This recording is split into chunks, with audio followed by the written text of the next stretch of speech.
What up, what up, what up? I don't know if y'all can hear me or not. I see y'all in chat though. We got it. I miss the same chat room. I miss a sane chat room. Is this a sane chat room? I don't know. I don't know if this is the same chat room or not. It definitely is not sane now that I've showed up.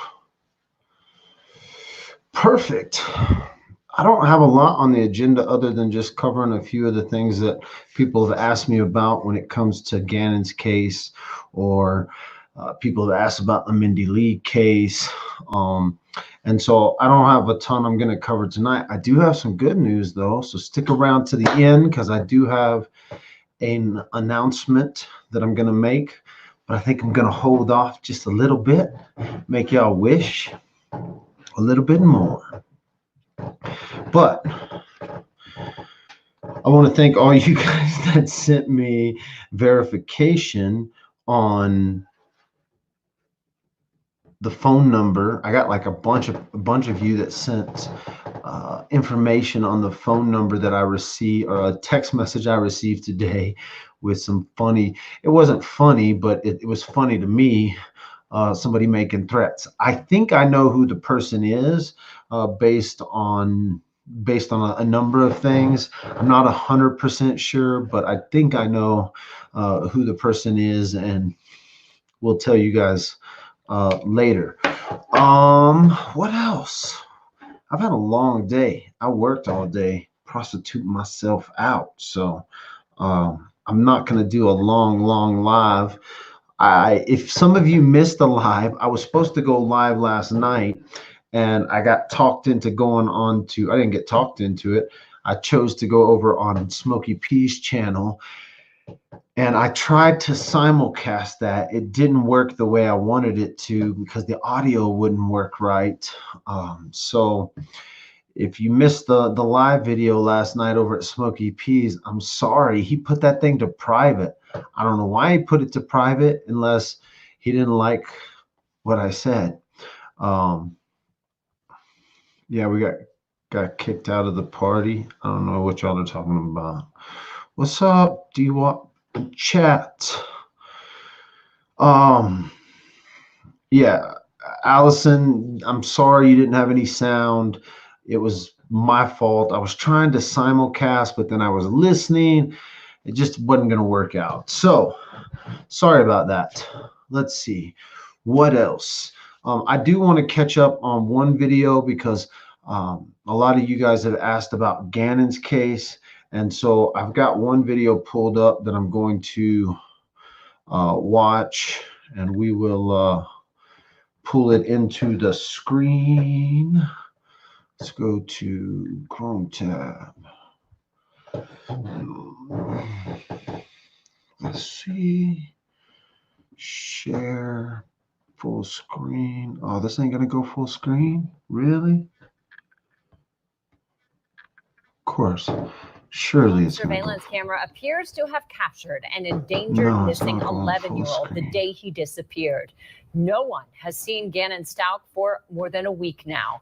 11 News reporter Catherine Silver is live in his neighborhood tonight. It's east of Fountain. And Catherine, you spoke to the man who gave that surveillance video to detectives. There is a lot of talk about this surveillance video tonight. We are choosing to honor the sheriff's office request not to show it to you. They say it could potentially harm their investigation, even though they say that investigation is not criminal at this point.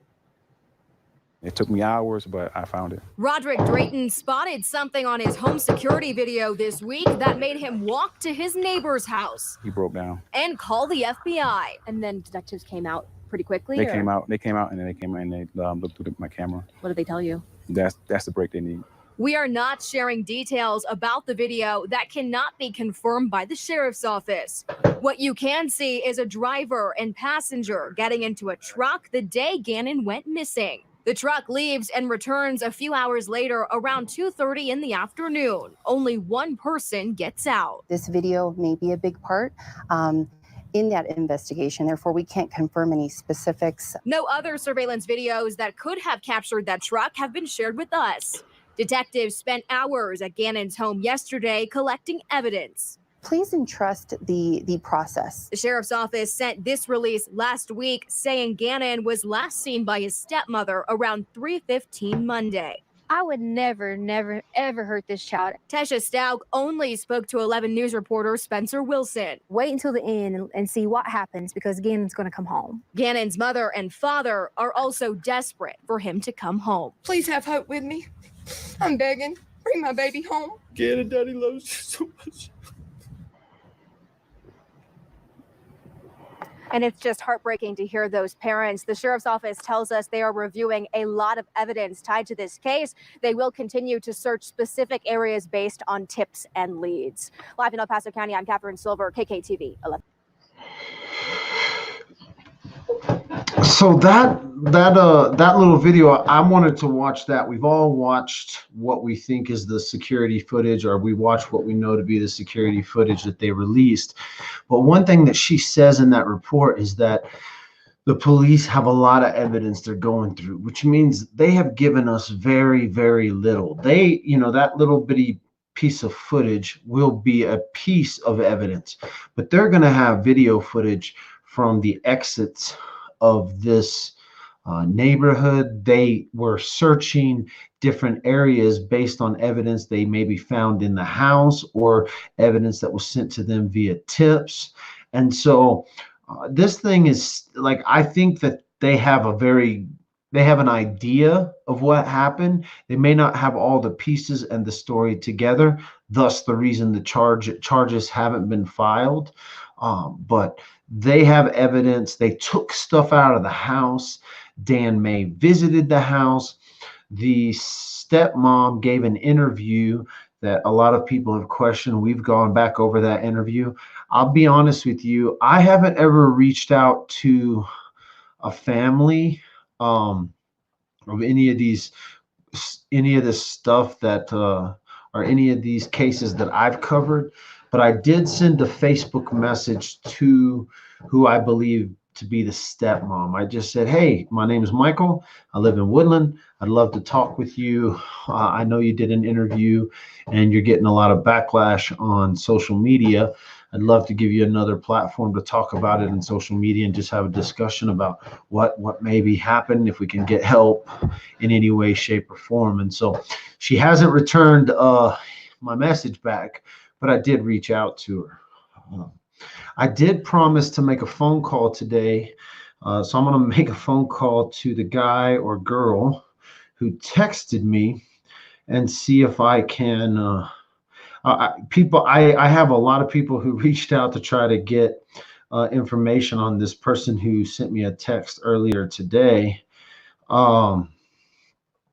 It says, you're an FKN piece of SHIT, cone-headed looking little PUSS.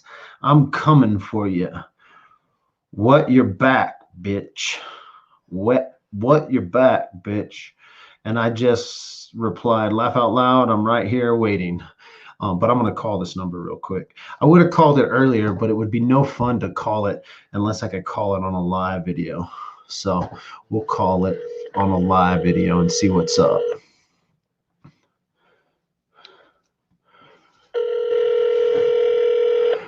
I don't know if they'll answer though.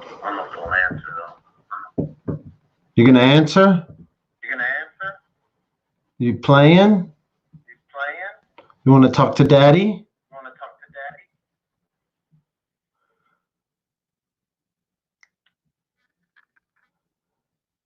You want to talk to Dad? They answered. They're just scared now. They don't want to listen. Yep, I guess so. I guess that's all I get from them. Well, there you go.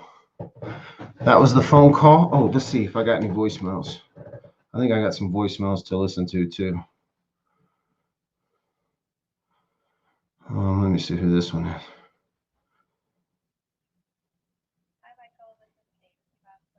Oh, not that one.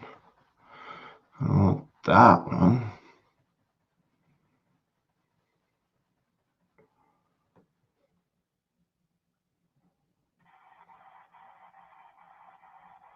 Nothing there either. Just call and hang up, leave me a little message. Well, my I hope I'm still live. My chit chatty seems to be not working right. I can't see your comments. So I can't see your comments. Oh, that ain't no fun.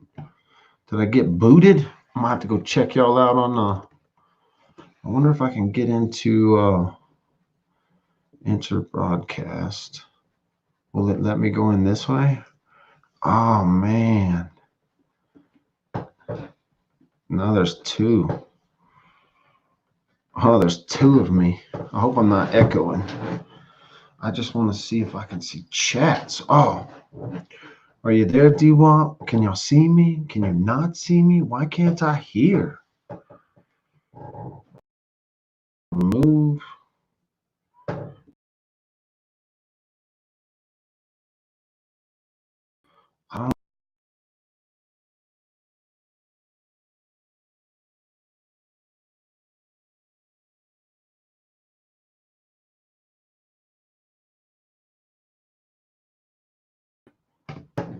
I don't know if y'all can hear me or not. My dang stuff ain't working.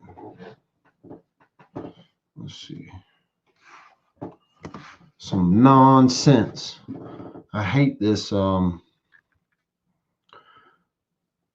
technology issues. Whether I can get to y'all or not, I'm gonna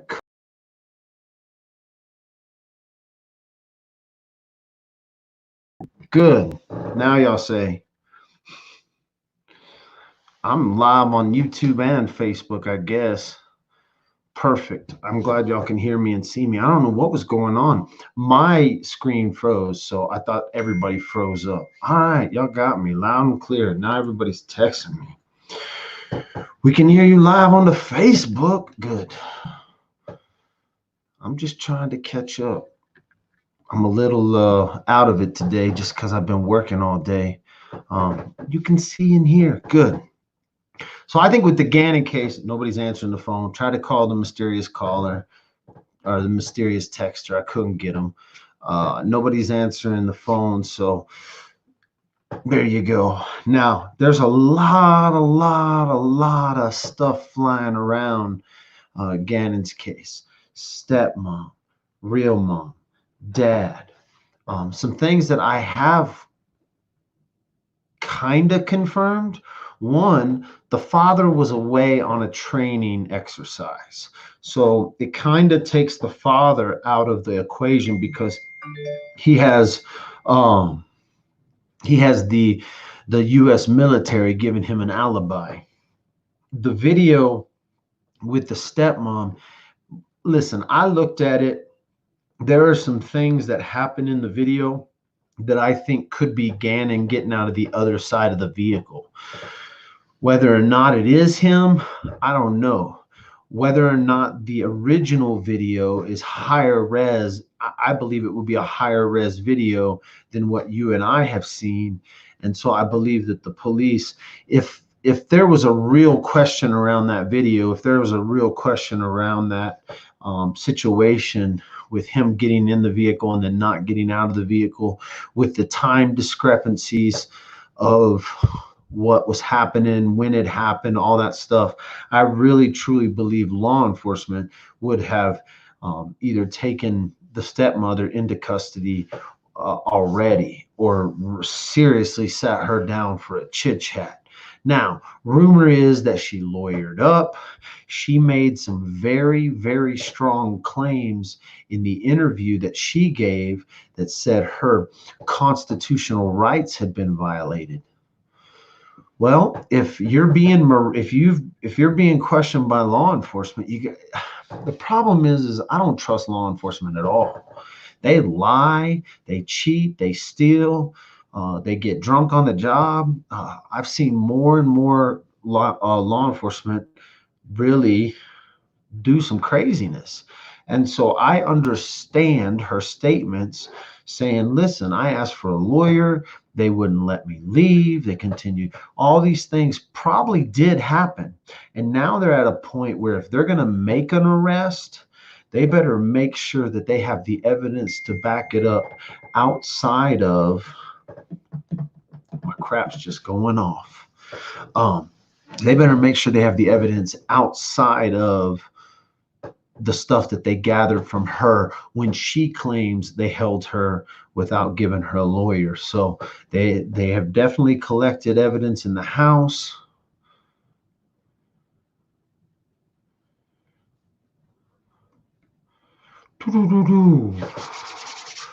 What did Blanca say? What's everybody agreeing with Blanca? What did she say? I think they're holding the real video close to the vest. These videos are just chasers. I don't know, because I don't think they have, I think they have some good video, but remember, they're going to have phone information. They're going to get phone information on this woman. And if she happens to try to leave town, or if she tries to skip town, then they'll be on her. But they're going to have her phone pings from that day. They're going to have her phone information, and which is interesting to me that they went to the lake that was close by based on a tip. It must have been something that someone saw with their own eyes, that someone called in and gave very vivid, detailed description about what was happening, because they spent a lot of money and resources searching around the lake. And so it'll be interesting to see how that ends up playing in. Now, let's see, what are y'all saying in chat? I think there's more bad than good. The thin blue line doesn't allow cops to turn on each other. They have video all around Colorado Springs, right? They do and they don't. They have some video, but I don't know how much video they're going to have down on that side of town. I'm pretty sure I absolutely believe, Kate, without a doubt, that law enforcement has way more information than they are sharing. Now, I think that they gave that little tidbit of information, and even the neighbor releasing the video and letting the news stations video their his screen and getting that video out. I think it could have hurt the investigation, because she now knows that she has to come up with a story around that video. And so now that she has the time to format her story, that's what law enforcement doesn't like. Law enforcement doesn't want you to know the information they have. It would all come out in court if they were to actually try to arrest, if they were going to arrest her or prosecute her. But letting her know ahead of time is not something they wanted to do. And so that guy actually probably could have messed up the investigation, in a sense that video is not going to go away. But now she may have a better story to tell about it. And so it was 88 days before Jamie Kloss was found. And she came running out of a house.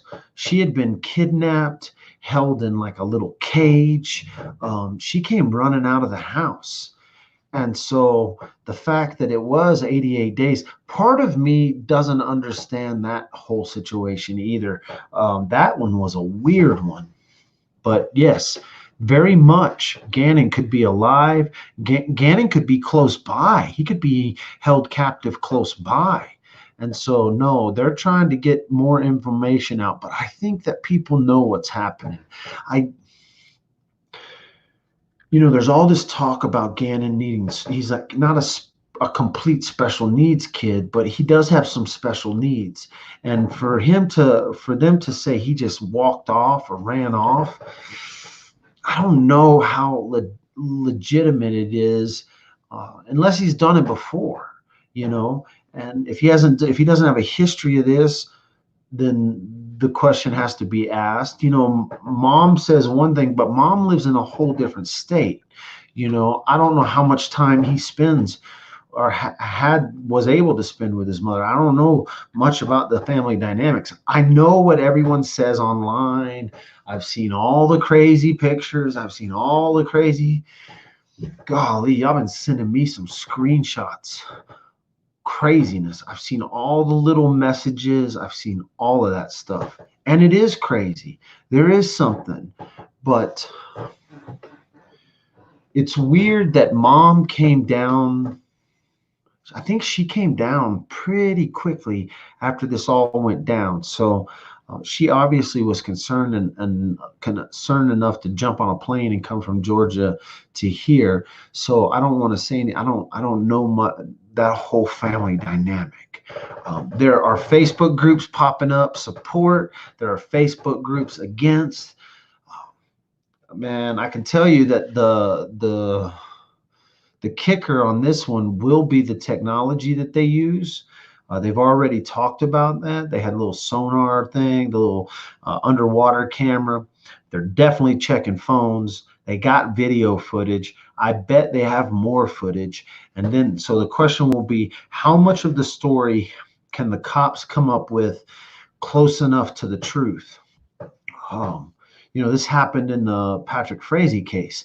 They knew something had happened. They had an idea that some foul play had been made. They had looked, but they didn't have a way to connect the dots. They had cell phone pings and this ping and that ping, but they didn't know how to connect the dots. Once the story was told that connected the dots, it lined up with the evidence and the dots, boom. And so there is a story that's going to be told, and that story will have to line up with the evidence they have, and it'll have to point to someone. If the cops come up with that story, or if someone comes forward with more information, if someone confesses, if someone helped and rats out the other person, there's 100 ways they could get the story they're looking for to match up with the evidence they're getting. I'm not leaning any which way. I watched some of the interviews with the dad and the mom, and I think, this is weird. I watched the interview with the stepmom, say, this is weird. But the flip side is I don't even know how I'd react. So it's crazy enough. I'm definitely giving T the benefit of the doubt, innocent until proven guilty. Shane wasn't guilty. That's a case we haven't talked about. That's one we haven't really got caught up on. That's when a lot of the information has gone, right? Right now, the process is happening with MFer and the Heidi Brazard case. Still in contact with a couple of people. The Heidi Brazard Dateline came out, the first initial one. You know, they're already setting that up to do. They're definitely going to do a 2-hour special on that one, as well as the Dateline for the Kelsey Berreth case just came out and was aired. If you didn't check that out, they have a lot of family and friends that tell stories about Kelsey. I thought it was beautiful how the tribute they kind of gave to Kelsey a little bit, and then having those investigators Slater on to give, and Dan May and the DA on to give their take. I thought was really good. So I'll let you in on a little something. There's a little something in the works. I'm going to go be a guest on another true crime channel. And they reached out to me. We're going to do that. I think we're going to look, I think it's probably going to be like a pre-recorded thing that they release. So I can't give you any dates when that happens, but we're going to talk about the Patrick Frazee case. And I promise you, it's going to be a good one. So dad with the phone sits down with, I want to tell you, but I don't want to let the cat out of the bag just yet. You have to stick around to the end. But y'all are going to enjoy this one. It's going to be it's one you guys have been asking for. It's one that I've been trying to talk to this particular creator for a minute and talk to him about, their take on the Patrick Frazee case. So I'm pretty stoked about that being happening this week. Oh, I want to tell you. Some of you might guess it, and I'm okay if you guess it. But I'm glad with that. So yes, guess away if you want. But like I said, I don't know when the date release is going to be because they do their things a little different. And so I know I think we're trying to do it. We're trying to at least meet up on Thursday and have a chit chat about the Patrick Frazee case. When that gets released, I have no idea. Nevertheless, it's going to be a good one. Y'all aren't going to want to miss that. I'm going to tell you who it is later, but it's going to be good. Let's see. I was just thinking about that because I was talking about the Patrick Frazee case for a second, and that's the subject we're going to talk about on this other channel. That's coming up. Let's see. I think stepmom is putting the video out there to paint a picture of why the carpet was replaced. Also to make sure people think she wasn't mad that they were going to fix it. If she was innocent, I don't think she would be doing that at all.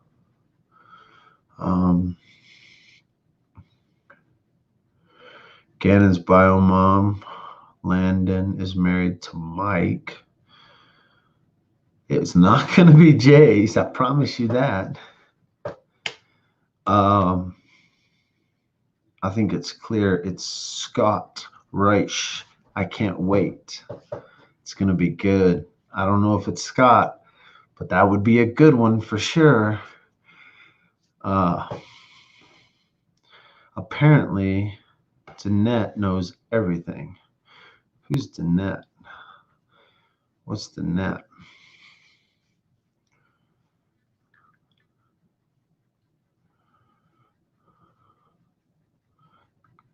It's gonna be good. I'm just looking at y'all's guesses. Everybody's guessing Scott. That'd be a freaking good one. More going on with MFer. There's not a ton going on with her. Let me look up Heidi's case. I have been talking to some people that are down there because I've been wanting to make sure if this thing's going to go to trial. I've been trying to get ahead of finding out what time frame it could be. I guess the latest update I have was right before she went to court. She got charged with murder and kidnapping. She got charged with capital murder and kidnapping.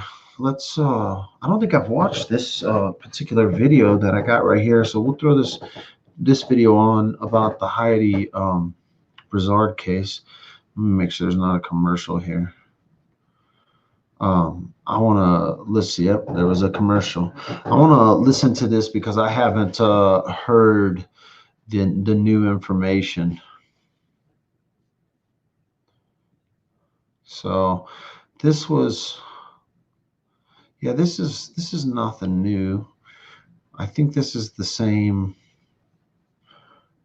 I think I have actually seen this video, but we'll check it out. This is the latest news release out there that I've seen, but I think I may have watched it. I may have shown this. What we will confirm at this point is that we did recover an infant female child that we do believe at this time is Margot. However, we are awaiting the results of DNA testing to confirm that identity, and that testing may take us between 48 and 72 hours to get. Yeah, this was early on. Additionally, we recovered the body of an adult female. We do believe that this is Miss Broussard. However, again, we are awaiting the results of the autopsy to confirm her identity. We do have one person that has been arrested and charged. The charges that have been filed at this point are 2 charges of kidnapping and 1 charge of tampering with a corpse. Okay, yes, there may be additional charges that are filed in this case as the investigation carries on, and that will be determined as we develop more information and uncover more evidence. Yeah, so that was early on. That was an early on video. You're slacking, Mr. Dalton. Slacking. They charged her with capital murder, and that's because I think they're going to end up. But that was the last one. 6 days ago, attorney makes first appearance in the Heidi Brizard case. So attorneys make first appearance in the Heidi Brizard capital murder case. Lawyers representing a Houston woman accused of kidnapping an Austin mother and her infant complained in court Monday that they have not received sufficient evidence against their client from the Travis County District Attorney's Office.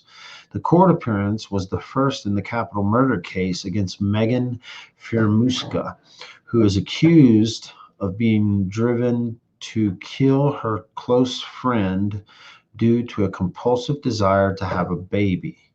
Who is accused of being driven to kill her close friend due to a compulsive desire to have a baby. The 33-year-old was not present at the hearing. Prosecutors said they have made evidence available to the defense as soon as it was possible. Heidi Brizard, 33, and her baby were reported missing by Austin Police Department on December 13th. Her body was found on December 19th, stuffed into a duffel bag in the trunk of the car in the backyard of the house where Firmuska lived near Jersey Village. According to an affidavit of arrest, the baby was found safe inside the home.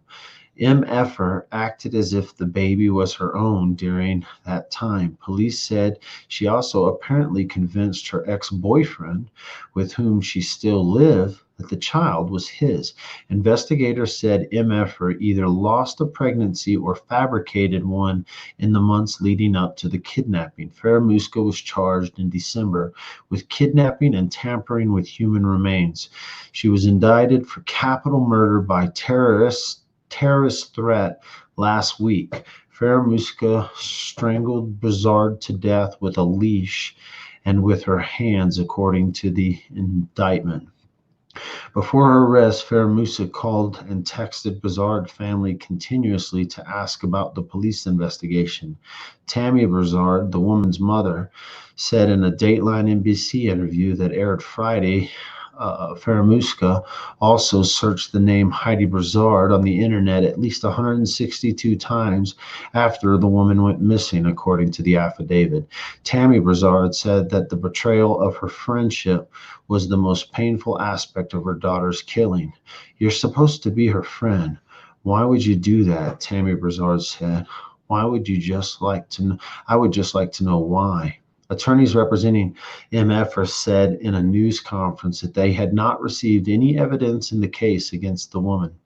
A defense motion filed last week asked for sanctions on the DA's office if it does not produce all evidence in the possession and in the possession of any and all of law enforcement agencies which investigated these allegations by 5 p.m. Monday, according to ABC in Austin.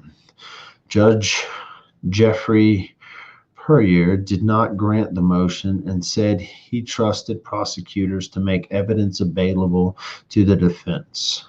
Prosecutors have filed more than 50 pieces of discovery in the case so far, court documents show. MFer is currently being held in the Travis County Jail.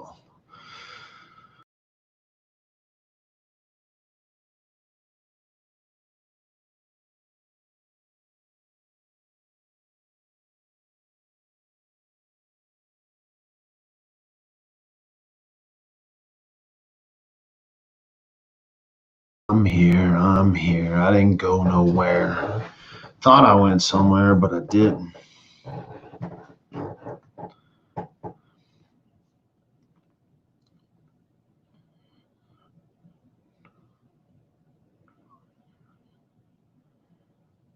Y'all trying to figure something out. Oh, they both announced a few weeks ago that they won't be working together. Oh, y'all must be talking.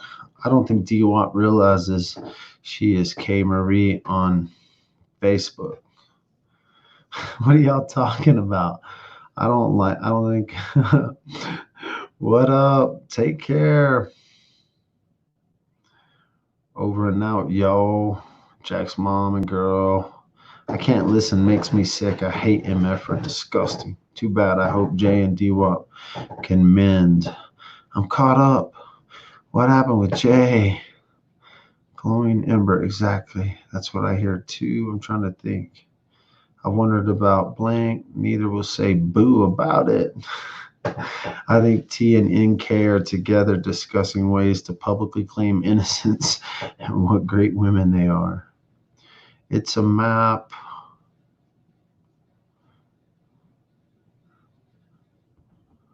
What are you?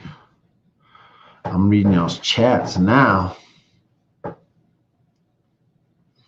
Oh, I want to let someone, if anybody wants to come in, copy the clipboard. You can come in, but you got to show your face. Can't be trying to come on just on a phone call. Got to show your face.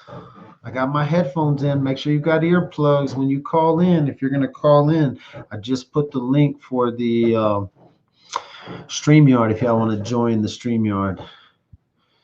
You, D-Wop, and yeah, no more J is for Justice on D-Wop's channel. No more D-Wop on J is for Justice channel. Not happening. Any news on Gannon? We kind of went over Gannon's deal earlier, but there's no like real news, like no new news. They're looking for Gannon. They continue to look. They've upgraded it to a missing endangered person. But other than that,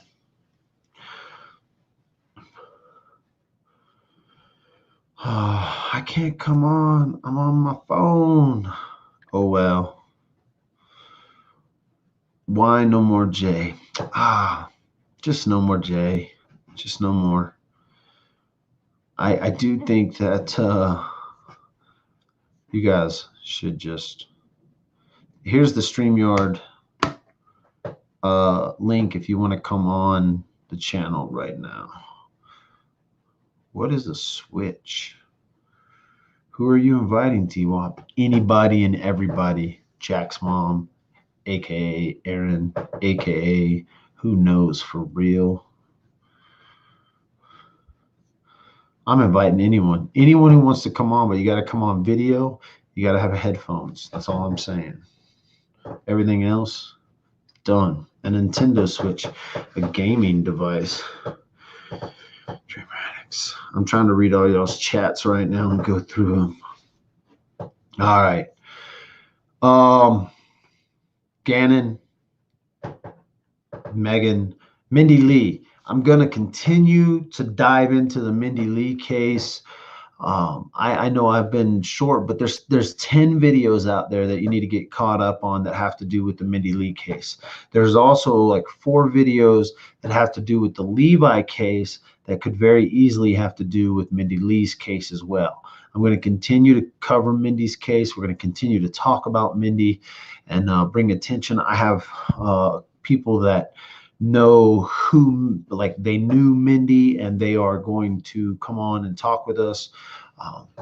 So that'll be fun in a sense to just learn more about her, to get to know more about Mindy. If you don't know about Mindy's case, Mindy went missing the day after Thanksgiving, and then was on 2010, and then was found December 1st on the football field in Woodland Park. I've talked about this case a lot, but that's kind of so it's kind of it was a close. They closed the case because they said, oh, look, watch out.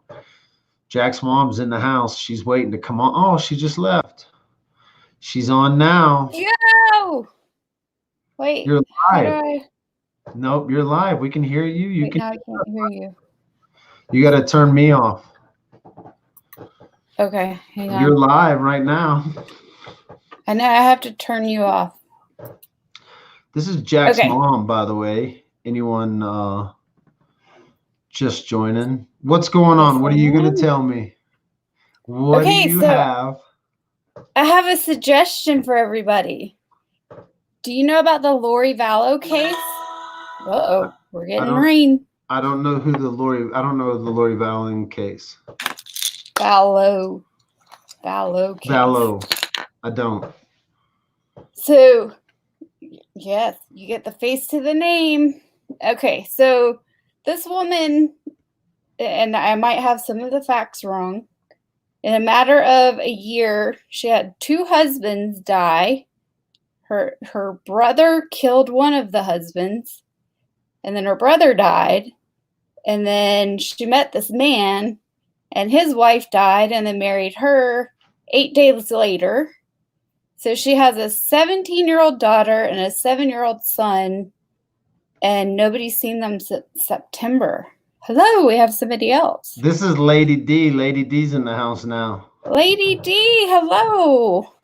Oh, we can't hear you. We can't hear you, Lady D. You might be on mute. You're on mute. Oh, she's on her phone. Oh, got it. Can she put in her headset? I don't know. She's on. Lady, you got to figure out your headset. You got to figure out. We can't hear you. Oh. We can see your ceiling fan. We can see your ceiling fan.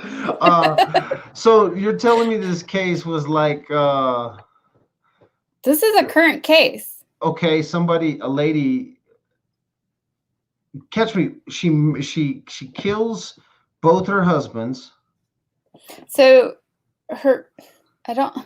somebody in the chat might know. Okay, her brother killed her ex-husband, and then her brother was murdered. The first husband might have died of a heart attack, but I think that they think he might have been poisoned. I don't know how the wife died. So it's just one of these ladies that she's just, and so now the wife's dead? The wife of the man she married like 18 days later or something like that. They were in Idaho. Oh, she's trying. She needs to put on a headset. Yeah, she's still maybe it'll trying. work.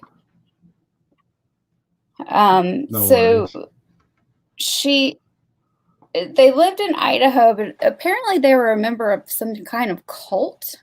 But then they couldn't locate the 17-year-old and 7-year-old child. The 7-year-old was adopted by the woman. Somebody says, I read today they found the 17-year-old daughter's phone with the mother.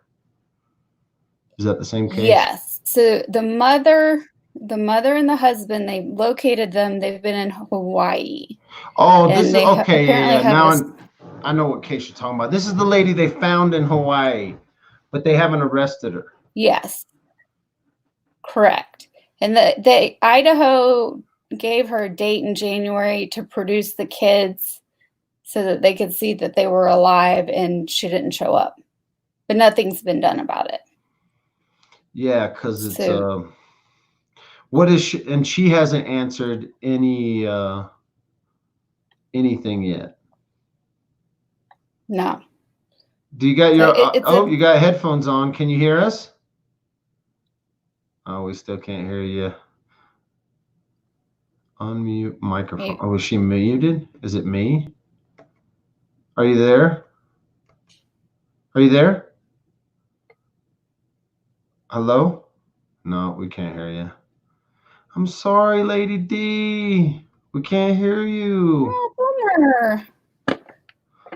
But yeah, this lady, yeah, okay, she kills some people, then runs off to Hawaii, living in Hawaii. Technically, she didn't kill anybody. I don't know how the first husband died. The second husband, her brother got in an argument with him and shot him while she was in the house. And I believe the 17-year-old was in the house as well. I did see an interview. She has an older son who's in his 20s now, who is the only son that has managed to live through being her child. And he seems rather normal, but all within the last year, he said that he could tell she was changing with her religion and things like that. But when the second husband died, when he was shot by the brother, she didn't tell him that. She called him and said that he had died of a heart attack. So he went to Idaho to go for the funeral. And when he got there, he found out that he had been shot. So he was upset with his mother for saying, wait a minute, this is a completely different story than you told me. And she had no explanation for him for why she gave the different story. Somebody says you need a chart to follow this case. You do. And I will say the Gray Hughes did a pretty good chart, but he has me blocked because I don't. He's a bully, and he doesn't like that I don't like bullies. So. I didn't say your name. Jack's mom did.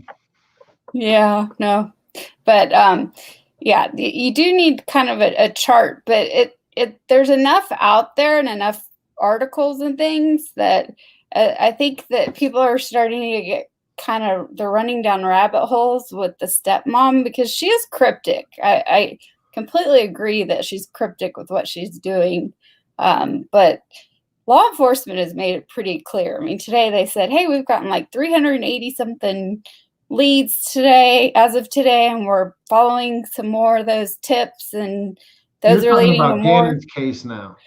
Right. Yeah, so no, it's like, yeah.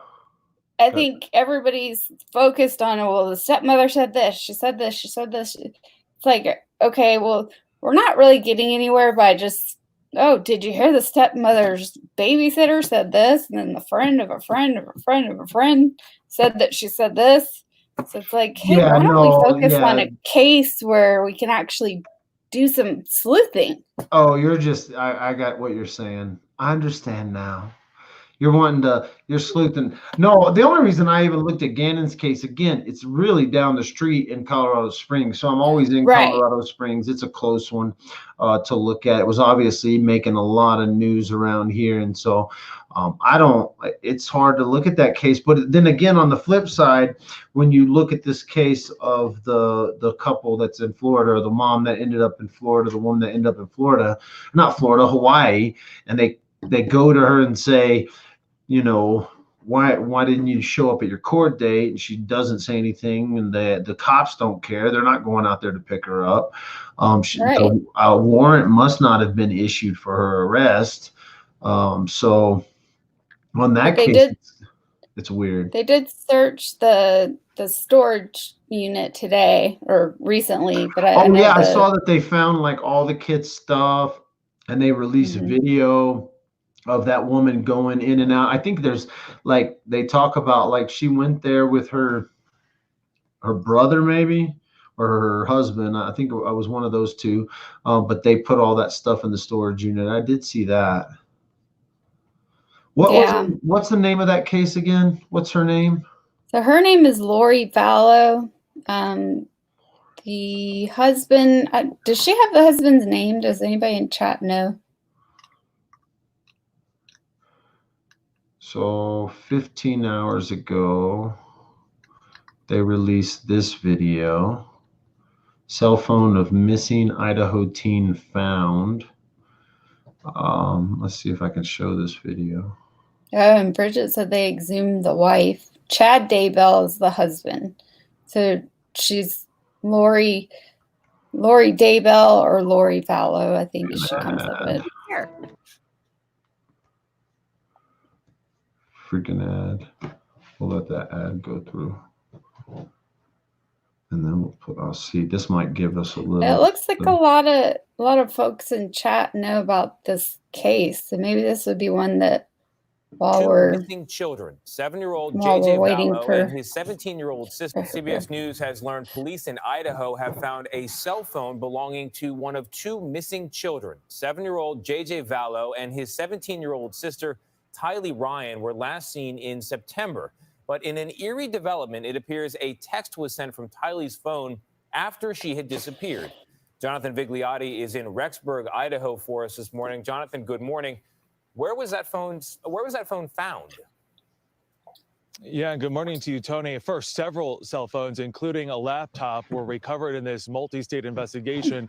A source close to it telling me that Tylee's phone appears to have been found with her mother, Lori Vallow, in Hawaii. She is a person of interest in this case. Tylee's cell phone was used several times after she disappeared. Now the question this morning, was it really her using it? On October 25th, 2019, a month after the 17-year-old disappeared, a text from her phone was sent to a worried friend saying, "Hi, miss you guys too, love ya." That friend saying it didn't sound like her. Also in October, Tylee's biological brother says 2 small Venmo payments were sent from her account. This discovery comes after Tylee's phone, not only the phone, but after items belonging to her and her 7-year-old adopted brother, JJ, were discovered abandoned inside this storage facility. Vallow and her new husband, Chad Daybell, a prominent doomsday writer, traveled to Hawaii on November 27th after police conducted a welfare check on Vallow's Idaho townhouse. Both have denied any wrongdoing. The children are still missing. They have not been seen in Hawaii. An investigator tells me a teenager without her cell phone is a disturbing new development. It has been 5 months, Gail, since anyone has seen these 2 children. It's a mystery and it does not sound good. Thank you very much, Jonathan. So they just let crap go forever and they don't even arrest this lady. Her kids just disappear and they don't even, oh, well. They don't, I mean, like welfare check, then the news reporter finds them, but they don't, it's weird. I mean, those kind of things are strange to me because you could, if you just slowly, I mean, if you disappear your children and your spouses all die, you just kind of go off and do your own thing. Right. That's a weird, I don't know, that's just weird. It's a strange one.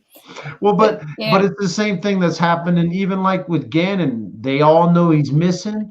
Everybody knows he's missing, but they haven't, obviously the investigators haven't finished their investigation, and it's not been 5 months. That video we just watched just came out the other day.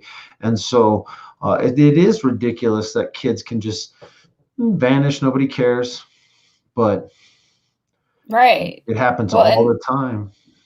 I mean, a 7-year-old, I mean, the 17-year-old, she could probably, be self-sufficient, maybe, but a 7-year-old is a pretty big deal.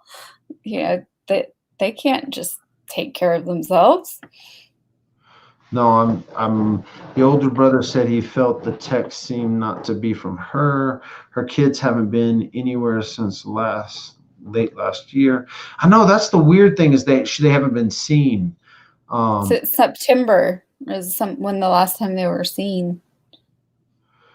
Danette made a comment. I didn't know that JJ had any special needs, but she said that that he had a service dog and they gave his service dog back to the handler. Yeah, well, I know that they've talked about how he was born super early and like he was like a premature baby, that he was on some medications. I don't know what those medications are, but they have reported that. And then that I think we're talking about, are you talking about Gannon or? Oh, you're talking about their other kid. I'm sorry. You're talking about the kid. See, that's the problem. You went back and forth. Now I'm going back and forth. Sorry. No. So Gannon for sure was on medications and had some special needs. Are you saying these other kids, the 7-year-old, had special needs? Apparently, somebody's saying he was autistic. Yeah, that's what Ashley said. I think he's autistic. Man, I just don't like. I don't like these kids ones are no fun. No. At all. No. So, I think it's a case that, there's still a lot of things that are ongoing with it. And, there's still stuff coming out. I just saw the interview with the older son who he had just gotten married and had a baby when all of the death happened and weirdness. So he's just been trying to. And he lives in Arizona or something? Yes, he does. Yeah. And they did an interview with him? Yeah, I saw Son of Roy Val reveals detail. Here, let's watch this. I haven't seen it. We'll watch it. Let me let's see here. I can bring it up right now. I haven't seen this. I just heard. Let's see.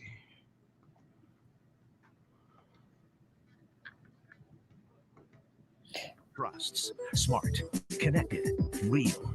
Together longer. What is this? An ad for their news station? For a news All right, y'all can Yeah. have that. I'll let them have that one. Weeknights on Fox 10 News. For us tonight, Justin. Well, Matt, Linda, if you've been following this case closely, you know Colby Ryan has pleaded with his mother to do the right thing publicly on YouTube, but he's now answering questions, or at least what he can answer. We spoke for nearly an hour about how this bizarre saga may have started last year at this time. So this interview is going to drive you nuts. Just so you know, D-Wop, because got ceiling fan going and all kinds. You've taught me a lot.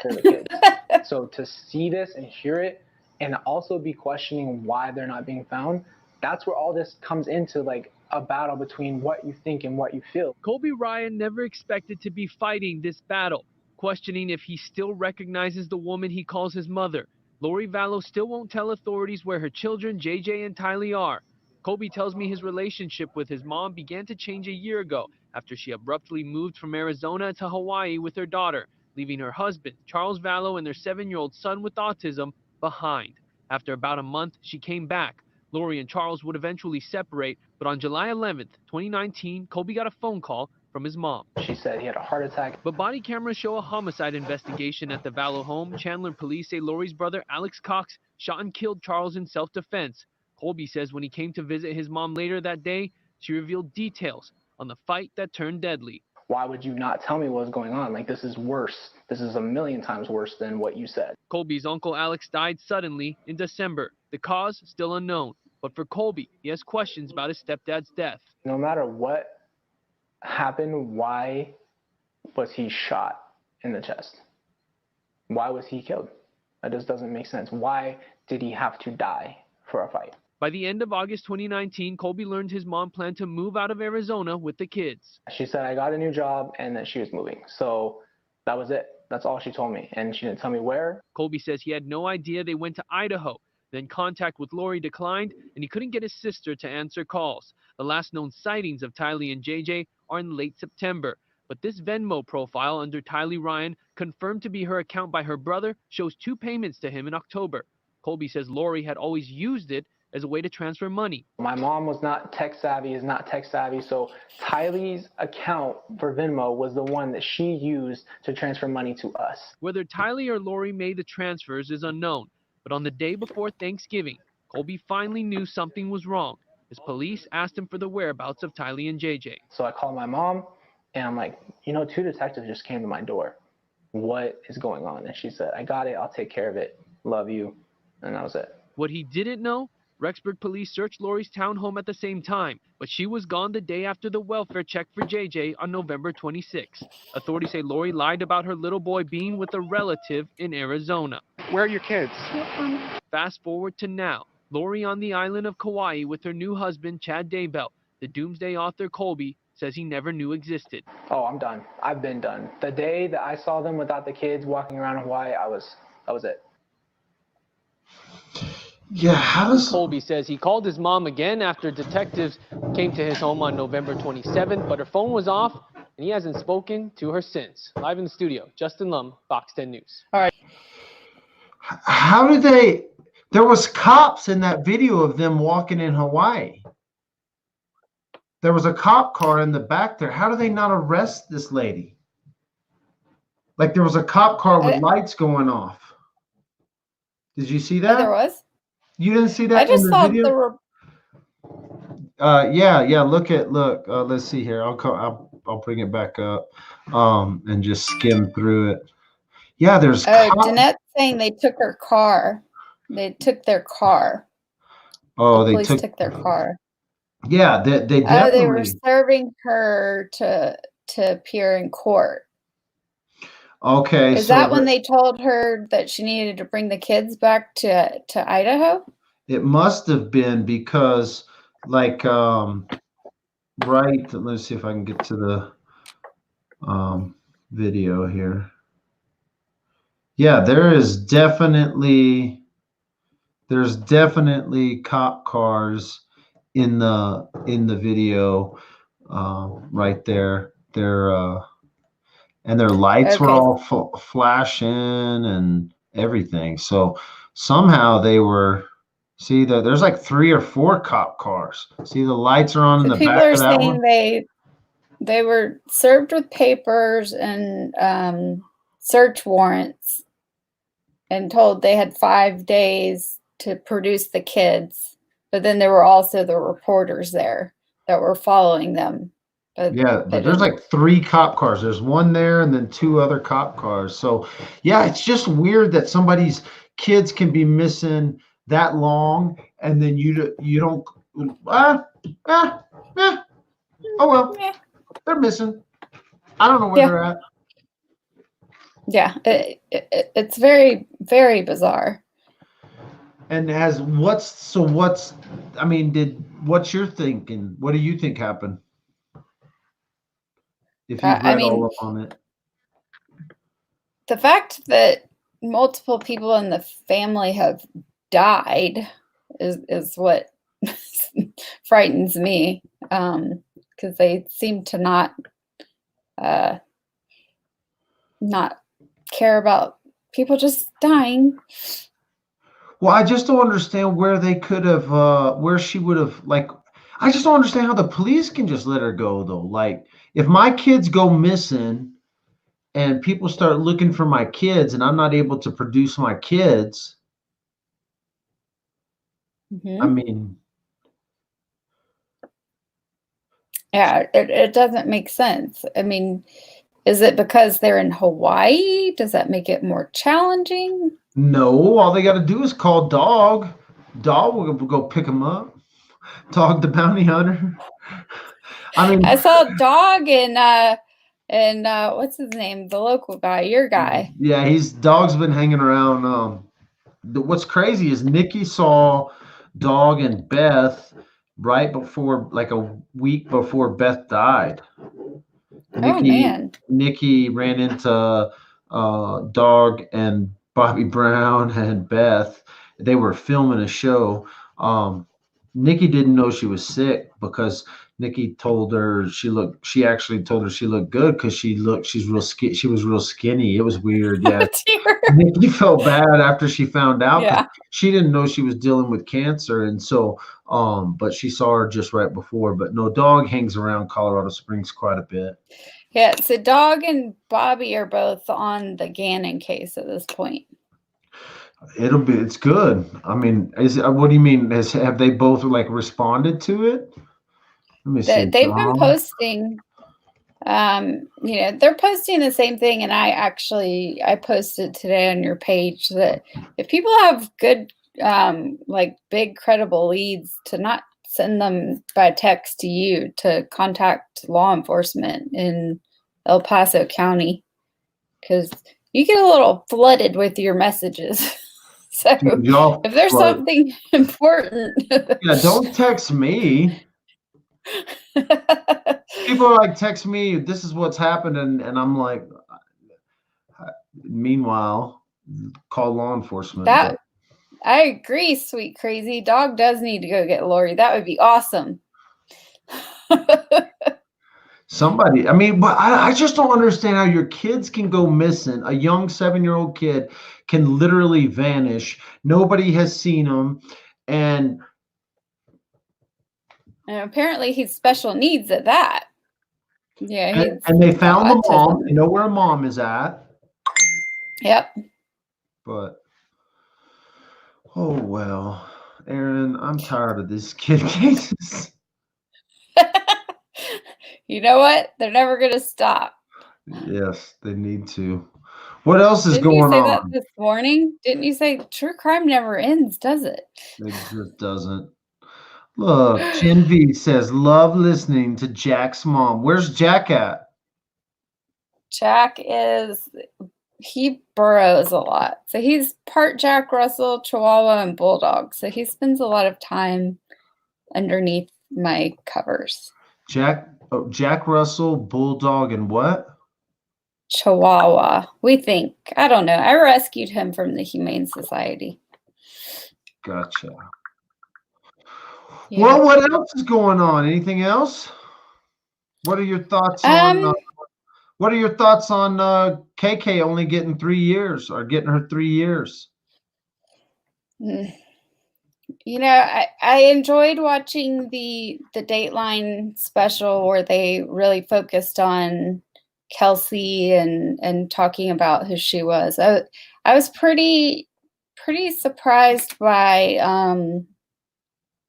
the relationship with Patrick and KK that appeared to be happening during the time that he was with Kelsey, and that KK found out about the baby, and that was how things kind of went into motion, it seems. Yeah, I think if the truth be told,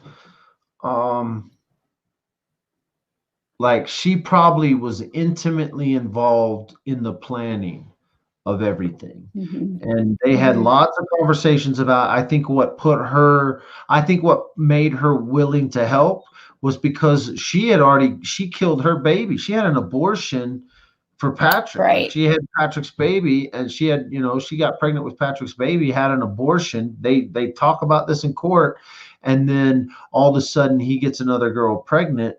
That probably didn't sit well with her. And so yeah, I think that probably pissed her off, that she got rid of a baby for him, but then he had this baby with this other woman. And then, I mean, I've seen the videos of him, like when he was training the cattle and things like that, and he just disgusted me. I mean, I don't even understand how Kelsey was ever even attracted to him, to be honest. Well, but that's the worst part about it, is KK wasn't the only girl on the side. They had another girlfriend testify in court against Patrick, and she wasn't happy to be there because she thought this, and the text messages that he sent that girl, I'm gonna have more time on my hands. This was just the day of, I'm gonna have everything. There's gonna be more time for us. And so he texted that girl, he texted KK, Kelsey, and this other girl all on the day that he killed Kelsey, and just talked about how he was one girl, he's saying, get down here, help me clean this up. The other girl, he's telling, she's like a young cowgirl here and locally, and he's telling her, I'm going to have more time for you. We're going to be able, everything's getting worked out. And so, no, he was pretty sadistic. Yeah. Yeah. And actually, it's funny because Vicky told me that there was some bar, we heard about how Patrick was quite the dancer, and apparently there was some bar that Mindy would drive by. And so she asked the daughter that was in the car the night that she went missing, she showed her a picture of Patrick and said, have you ever seen this person? Because she wanted to make sure, because she had a feeling that they might have met, because he was quite the ladies' man, apparently. Yeah, and it's not some bar. There's only 3 bars. There's the Thunderbird, which is in Florissant, which is only a few minutes from Patrick's house. There's the Ute, which is in Woodland Park, and then there's Cristola, which is just outside of Woodland Park. So, it would have all been at the Thunderbird, and I'm sure that Patrick was a frequent. Yeah, that's what she was talking about. Yeah, a frequenter at the Thunderbird, because it was real close to his place. But it'll be interesting. Most likely an arrest or bench warrant will be issued. Oh, they must be talking about that other girl. Are you guys talking about Lori Vallow? Patrick, I hope so. Raul. It's terrible. Yeah, the dancing guy. Well, that was one thing. Yeah, he was quite that. That's what he said. She said in the video at her trial they put At, together at this her little produced hearing. video. Yeah, at her hearing, they put together this produced video, and that's like he was the dancer, and I was like, oh my goodness. I can't even imagine. Wow. It just seemed like he couldn't get, private road, private property. I mean, that's about all.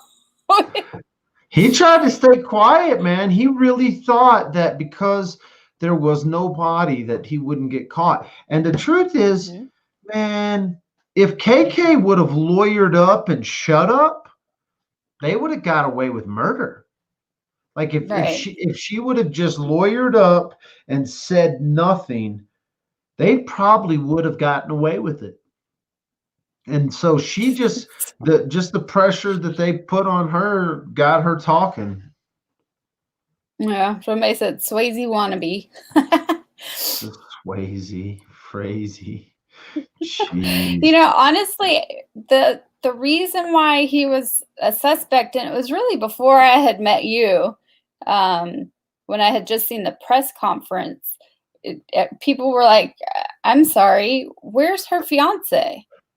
And the whoever, I don't know who the detective was that gave that news conference where Cheryl was when they announced that she was missing. That was actually Chief of Police Miles DeYoung. He was in uniform. The right before she spoke. Yeah, that's the Chief of Police of Woodland Park. So I think a reporter said, "So where is her fiance? Why isn't he here?" And he said, "I'm not sure. You would have to ask him." Yep, and when he said that, I was like, "Oh, that tells me a lot." I mean, he didn't have a very good poker face about what his theory was. Yeah, I mean, and Patrick had this idea that he could pass off the story that she just disappeared because she had gone to this one-time counseling deal. And so he kept trying to tell that story I think he did tell that story to everybody. He was like, oh, she just disappeared. Clint.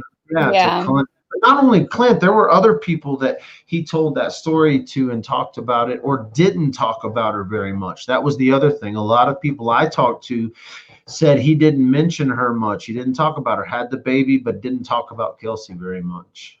So. Yeah, it's just bizarre with him being the way he is and the way he was with the dogs, training the dogs and stuff. It's just interesting that he was such a doting dad and that was, his motivation and things. I'm going to talk about a lot of this case on Thursday with somebody. Ooh, you gave one hint. You said it was a he. Did I? It's Scott. I'm going on Crime Talk. Wow. Oh! I just let it out. Yeah, I go on Crime Talk on Congratulations. Thursday. Yeah, somebody from his show reached out today and said, hey, when are you free this week? And I was like, well, let's talk here. So there you go. If you're still listening, Frederick. Is he going to give you a Crime Talk mug? I'm going to ask for one now that I know that they they're exist. cool. Do you have a Crime Talk mug? Do I have one? No. They have a thumbprint on them. I'm getting one of those. I'm going to at least ask for one. I'll be like, so how do I get my Crime Talk mug? And then he'll be like, if I sell one, I'll give you one. So no. I think he's doing all right. He has a private jet that he flies from one end of Colorado to the other for his cases. What? Does he really? Yeah. I didn't know. Yeah, he has his own plane. A private jet. Well, I don't know if it's a jet. I know he has a plane. You'll have to ask him about it. I've flown a plane. I am going to ask him about it. Now that I know he has a plane, I'm definitely getting me a mug. I'll be like, see, Ryan says, oh, yes, he does. I'm going to say, Scott Reich, private plane. Oh, I forgot. He gives a mug to each of his dumb criminals, so he better give you one. Oh. Because you haven't been paying your road tolls. It sure does. Colorado attorney saves time, money using airplane for work. Does that Scott say Reich. the environment? Scott Reich is a seasoned pilot, and so he's a pilot and trial attorney who flies a Piper Malibu all over the state of Colorado and sometimes beyond to make court appearances and meet with clients, saving time and money for his clients as well as his law firm. The plane is a time machine, said Scott. I learned to fly because it was something I wanted to do, but the airplane was really turned into a very valuable tool for work. Years ago, when Reich and his family were returning home to Colorado from a trip to Texas, he spotted a small airplane flying the same direction as they were driving and making much better time. The plane was flying as the crow flies while he had to stick to the roads. The next day, he went to his local airport to sign up for flying lessons. Scott is the founder of Reich Law Firm, a personal injury and criminal defense firm with headquarters in Denver. Reich is very... See, I just learned something. Several firms, 5 attorneys regularly have to travel around the state to appear in court on behalf of their clients. A car trip to Telluride, where I sometimes have to go, can easily take 6 and 7 hours, usually means an overnight stay. It's an hour each way in the Malibu. So, which saves travel time, fees our clients, and means that we are back home the same night. The aircraft, which is hangared at Rocky Mountain Metropolitan Airport, is Reich's third plane, and he hopes to eventually purchase a small turboprop or jet aircraft to have even more travel time. Reich will sometimes fly clients or their relatives to court appearances, and if he's not available, he hires a pilot to fly over attorneys as needed. I've even flown the opposing counsel on occasion, Scott says. Talk about a captive Because audience. they get along outside of the courtroom, you know. Man, they're all buddies. Man, Mr. Scott's got now I learned something. What else can you find out about Scott before Thursday? Y'all need to message me everything you know about So Mr. you do know he has a dumb criminal of the day every day, and then at the end of the week, he has the dumb criminal of the week. Do you know that? I don't watch all of his things, but I do know he does like dumb criminal stuff, and he talks about all that for sure. I've seen a couple of those videos, but I don't like one watching. thing, I'm curious if his business picked up when he started his YouTube channel. I'm sure it did. I'm sure name recognition, that's all lawyers want, is that name recognition. And to his interview with Scott, the Big Jackpot. He's a private lawyer. The Big Jackpot owns many. But anyway, yeah, I'm sure it did. I'm sure with the name recognition, it's like free. It's like putting your name up anywhere. If people come across his name, then it is. I don't even know right now how many YouTube subscribers he has. But I think it's several thousand. I think it's at least, is it? It should be like, I think last I saw 50,000 or something. 73,000. Good. There you go. You're gonna have a few people. See, you need to advertise for city council there. Oh, I will. I'll drop that. I'm gonna drop that line. If you didn't know I was running for council and you live in Woodland Park, you have to live in Woodland Park, but April 7th, 2020, the day the ballots have to be turned in, you'll start receiving your ballot like on March, I want to say March 26th. I just got an email today. I'm going to read this email so you can save the date. Please save the date for Tuesday, March 3rd for a candidate forum with the high school students. So it's like they call it a forum, but it's a candidate debate. So my first political debate. But high school students, don't they have to be 18 to vote?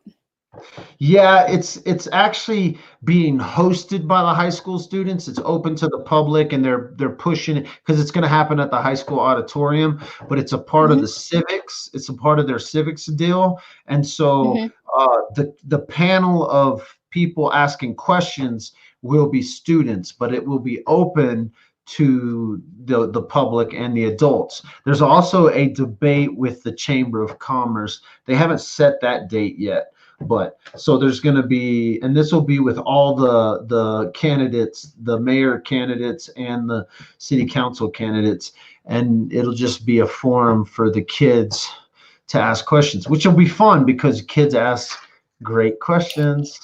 Now, are you prepared for them to ask you why you homeschool your kids? Absolutely. It's the same answer I tell everybody. I think the educational system here in America is archaic.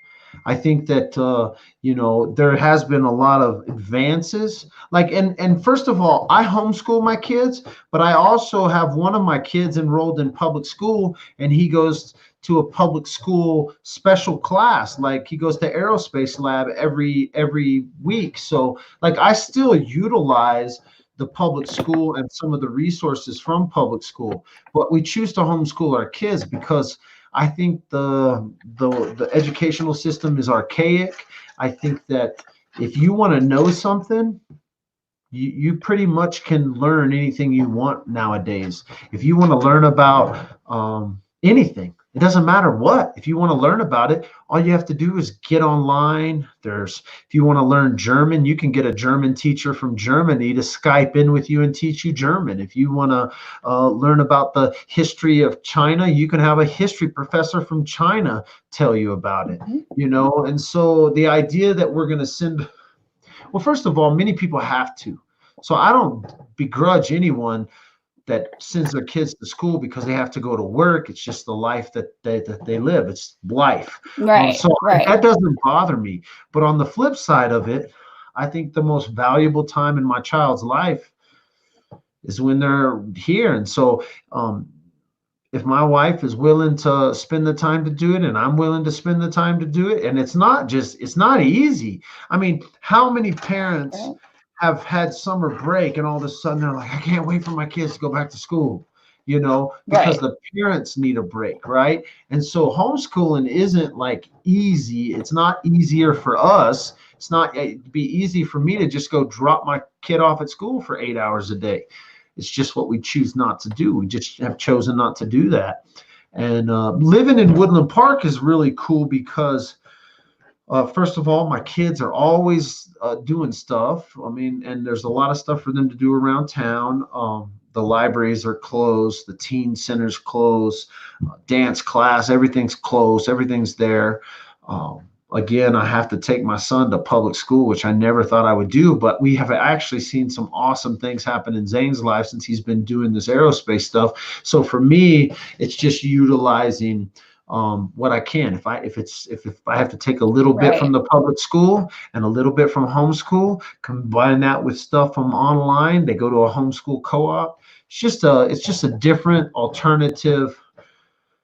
It's like we don't use the same phones we did. We don't drive the same cars we did, but school has relatively unchanged in the format, in the way it happens. Yeah, there's been upgrades, and yes, they do things differently and cool. They have pillow rooms and they put the pillows down instead of chairs. But overall, sticking a bunch of kids in with one adult, two adults, it just doesn't seem like it's the best way. So that's why I homeschool. I used to be a teacher, so when they had me, they had it awesome. But no, and you only get as good as your teachers. Exactly. And I've seen a lot of horrible teachers, so you never know what you're going to get. It's just a matter of, people are going to question you on, well, what do you think is wrong with our schools? Or they're going to want you to give input to help make the schools better and things like that. Absolutely. And so, and the schools in Woodland Park, they're not the best schools. I mean, there's been leaks in our middle school roof for years and years and years. The schools do need an upgrade in Woodland, and there's some things that they've done to upgrade them, and there's some different things. Again, it does boil down to teachers. I know some great teachers in Woodland Park that if I could handpick those teachers to teach my kids, I would definitely put my kids in those classes. But Being able to homeschool has afforded us so many pleasures to go on trips and Right. family trips. My kids have seen the country. They continue to see stuff. They've had the ability to travel and do that. So for me, it's not only a way we designed our life, but we feel like it's the best option. And we only Right. I only get one chance to raise these kids, and I haven't been given it. There's no responsibility in your life greater than you got offspring. These are your children. These are your babies. Nobody else gave me these kids. These were completely given to me to take care of. So Yep. I take it for what it is. Plus, I had a bad school experience. So, like, for me, I just Yeah, had that happened with my brother too. So yeah. So for me, there you go. That's the short answer. Now they may only give me 2 minutes, so I probably do need to narrow that one down. What yeah, else you are got to they? practice a little. What else are they going to ask me at the child debate? Well, if they start asking you about at the national level, what you think about everything that's going on.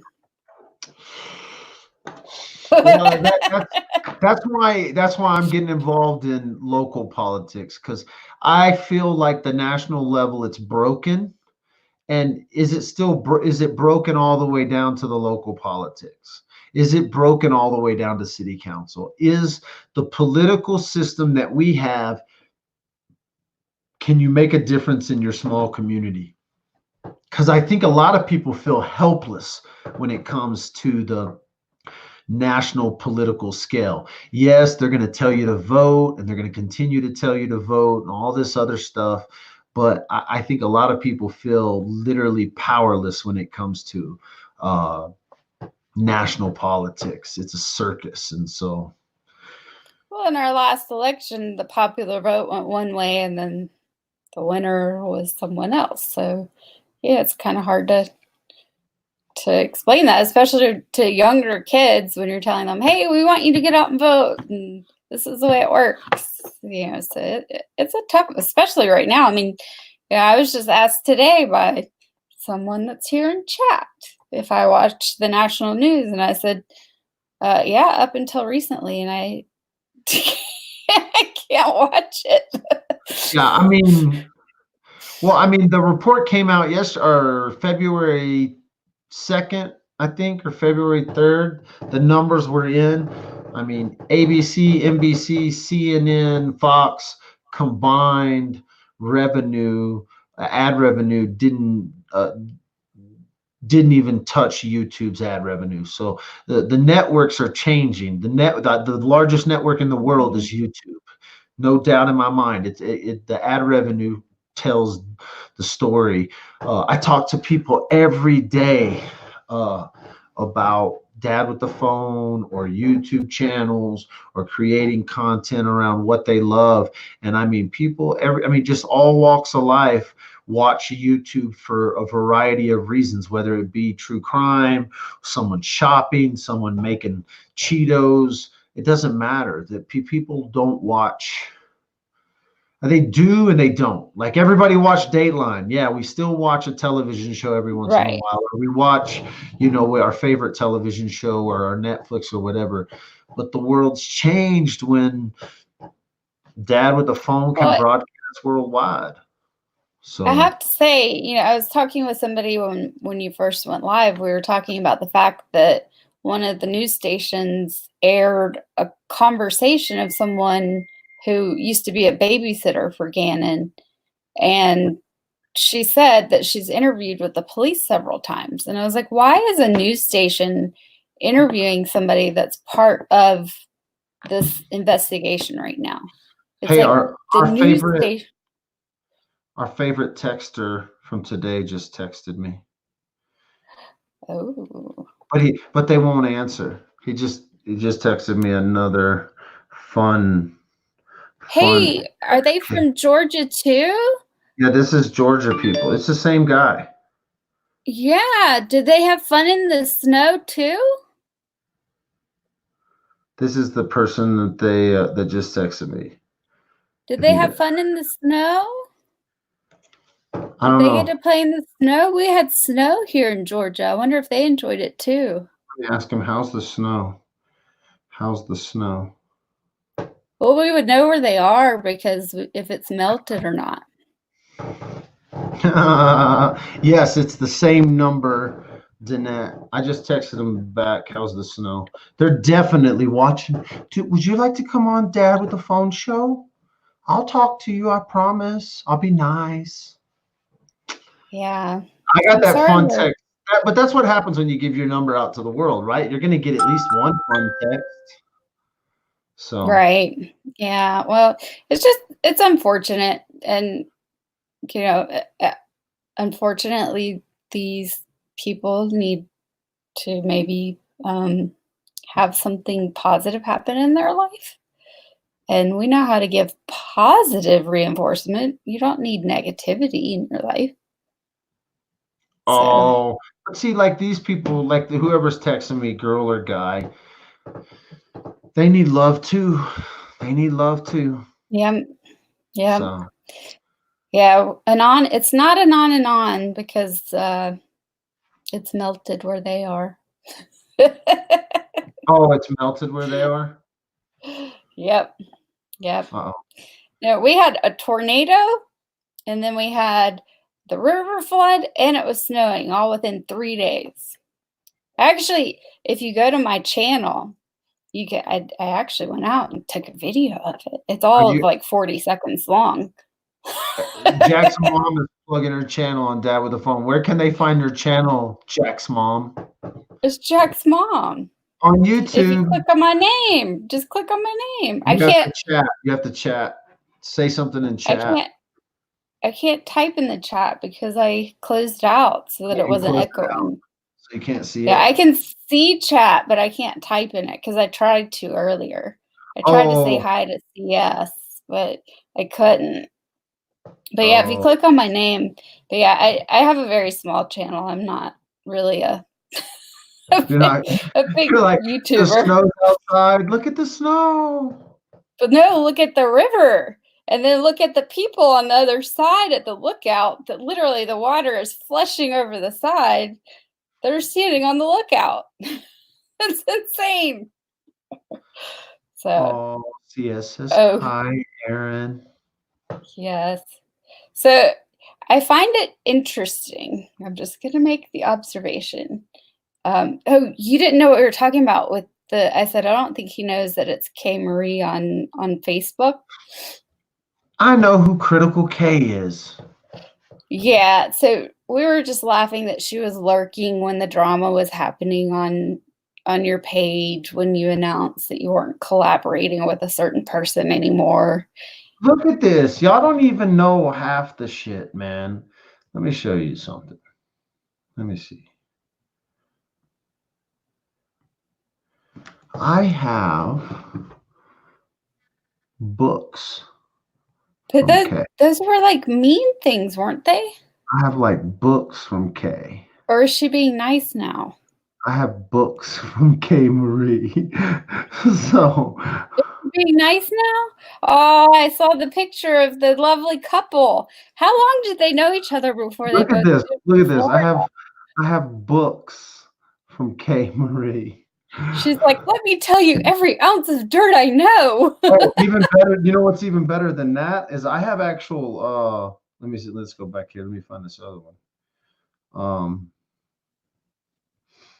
Oh yeah, I have actual like long ass. Let's see. She was married to her husband. Back when she was married to her husband. Oh, I can't play that one. That one's terrible. Oh my goodness. No, listen. But she carried on a several year. Oh, can't play that one. That one's terrible too. I gotta be careful what I play. You're gonna get me in trouble. I'm gonna be doxxed next and oh my goodness. swatted. You should listen to these recordings I have. Wait, let's see here. What's this one? I don't think an on and on is gonna dox me. I think Good Morning America wanted to fly me to New York and have me be a part of the Shane interview. I turned them down. I don't know. I guess my ego is too big. I don't need them. I don't need to siphon off of the This is a good one. bullshit mainstream media. I want to do my own thing. And I straight up told them, I'm not providing Shane to you. Shane's going to give me an interview. I'm going to do an interview with him. I want to do my own thing. I don't need you.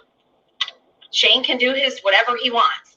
So Shane made a compromise, and he gave Good Morning America a little tidbit, and he gave me the big scoop. So I could, you know, pitch it to my Patreons and use it to grow my own clout. I don't fucking need the big media. They can fuck off. So I have I have a bunch. And then I have like a 45-minute phone call with her. So no, I have. Is she Shane's agent now? What? I don't Is know. she? I don't know. So this was all. Yeah. So anyway, yes, I know who K Marie is. I know who Critical K is. It's okay. I have a bunch of recordings. But no, I find it amusing because she started lurking when people were talking on Facebook about it. But then I found it ironic that you got a call from Oni too. He's well, I got a call from Oni because of her, because she was obviously her and Jay don't get along. That's news to everyone, right? Oh my God. Let me tell y'all something. Did y'all know that K and J don't get along? Did y'all know that? I don't know if y'all knew that or not. They don't get along at all. I don't think, but they both think I knew that. They both say they've known each other for like 30 years or something, 25 They plus went to years. middle school or high school together or something, I think. But they don't get along. But either way. No, they don't. And then yeah, so yeah, of course, listen, man, if y'all think this is new to me, I deal with this same thing. As soon as you run for local government, I could play y'all messages from people in my own town. Listen, I'll play you one right now. I'll play you one from people. Listen. Oh no. Yeah, listen, I get messages from people in my own town, and let's see here. Oh, I need to go to my voicemails. Or yeah, it was a voicemail. I get messages from people who want to tell me everything. They're like, let's see here. No, let's go back. Which one is this? This one?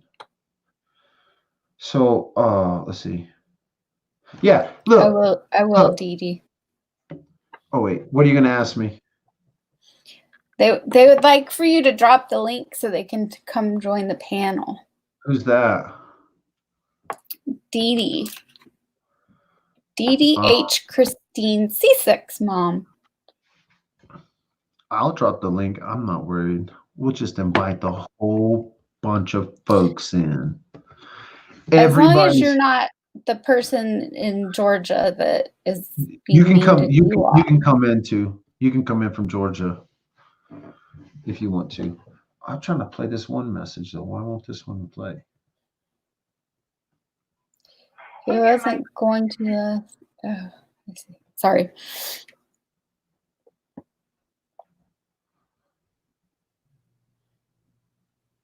Oh, these punks. I already got approval from the attorney. Now the city's telling me that on the election ballot, they can't have I wanted them to put, like on the election ballot, I wanted it to say Michael Dalton, parentheses, the underground, for my Woodland Park underground.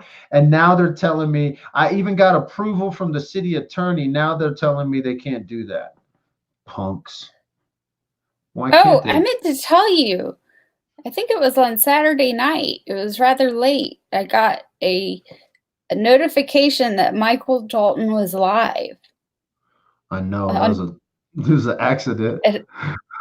Did you get my note? I was like, oh, it's a pocket live. It only lasted like a minute.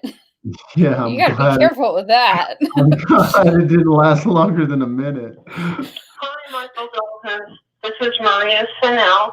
I have some information for you that you may not know. You probably do know. But since I'm supporting you as a candidate, I thought I would do well to make sure. 719-377. Oh, don't give her number out. But so yeah, I got people calling me. I got people texting me. I got people telling me everything. So K. Marie coming out of the woodwork is no surprise to me as soon as I said something about not doing anything with Jay. So I was trying to get to that for whatever reason. Because people want to talk about everybody else. If you start running for city office, they're going to call you and tell you everything bad about all the other candidates. Trust me, they're calling, telling the other candidates, let me tell you about Michael Dalton. Right. So, which is probably why you don't need to like air the Oni call and things like that right now. Oh, I don't care about that though. Like for me, I'm not going to hide my, like for the candidacy, everybody is, the people that are vote for me, they're going to vote for me because they already know they're going to vote for me. So I'm not trying to take votes away from the people in politics that are like lifetime politicians. Like there's some guys that are running for office in our town that's all they do is want to be politicians. They want to be a part of running shit, right?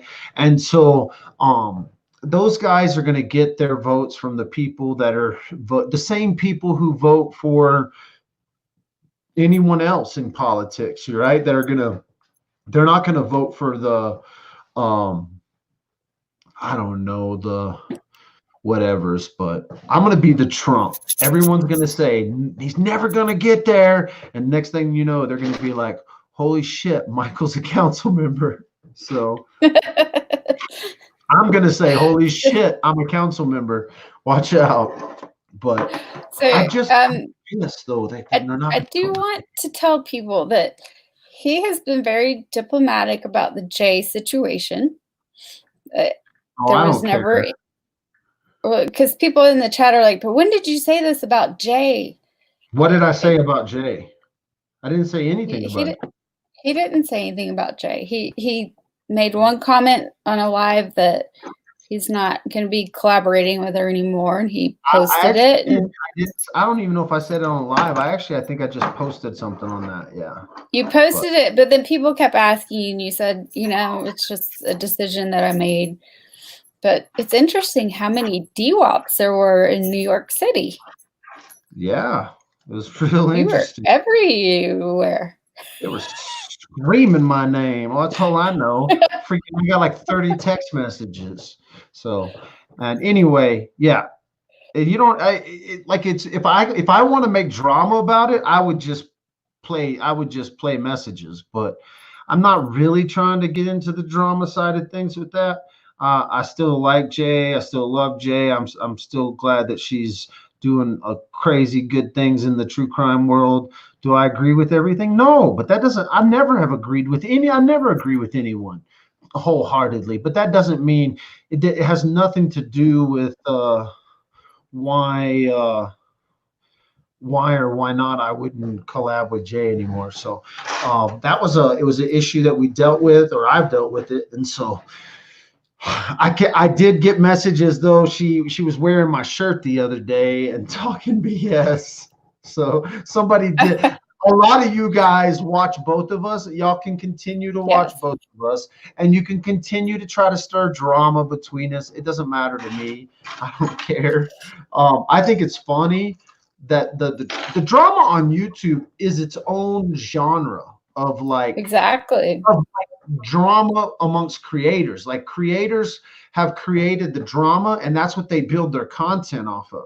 So they build content off of having drama with other content creators on YouTube. At the same time, they try to do whatever in their lane, whether it be true crime, whether it be, I don't know, underwater basket weaving, whatever their content is. And then on top of that, they try to do like drama with other YouTubers. I find it funny, but I understand why. It's because they can't have conversations about whatever, right? They could just have someone on and have a conversation about whatever, but they're incapable of doing that. So they decide, oh, well, let's talk about this other creator, because then that other creator is going to talk about us, which in turn is going to talk. So it's just, I mean, people like that. There's people. I go listen to fucking Diana's channel every once in a while when there's like 6 people. I go to get a laugh. Yeah, and I went there and actually got some valuable information for me. Like I got the most valuable piece of information about a police officer that I had ever gotten in a long. From Keck. That was great. Like I mean, and it was by accident. That was the first time I'd ever been on Diana's channel. First time I had ever sat in. All of a sudden, Keck shows up, and I'm like, oh, let me come on here and talk. And then she went off, and somehow she played a recording for me that I had never heard, and I was so happy to hear it. And boom. That was hilarious because you all of a sudden said, oh my gosh, I apologize for anything I've ever done for you. Can I please reuse this?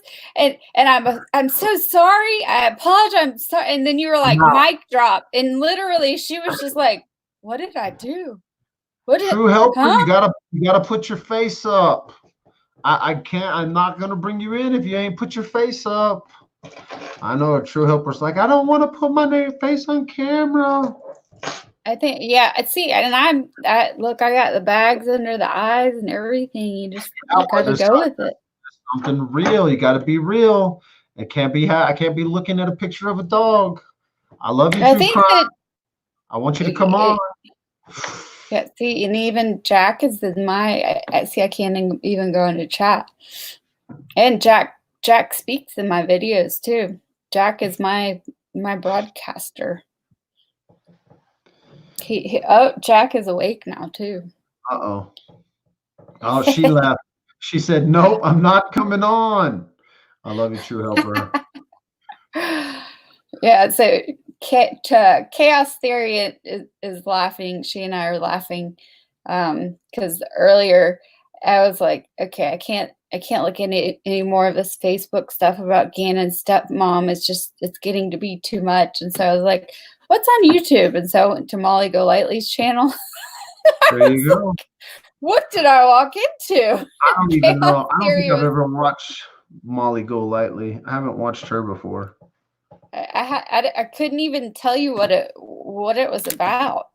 But Chaos Theory and I were just laughing because I was like, I'm confused. At least on Diane and Wendy, they have like these little like truce nights where they try to bring 2 creators that are arguing and bring them on to get them to work out their differences and things like that. But that was they like have a to me, those are funny. They have counseling sessions. Yeah, yeah. So they try to get people to call truces, but unfortunately, you want to see Jack? That's hilarious. Let me see if I can wrangle him over. Come here, love. What's up? I'm gonna do more host interviews when I quit prostituting and have to be gone, so I can schedule it.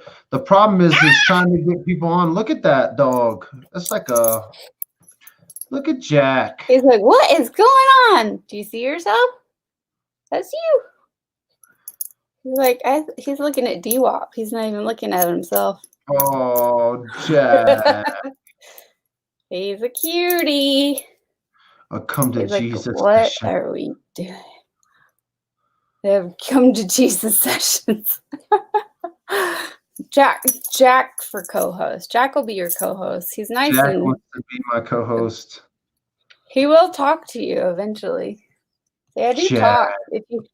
If you watch my videos, he does talk. He's being camera shy right now. He's like, why did you get me out of bed? Like, Jack needs to start his own channel. It is his channel.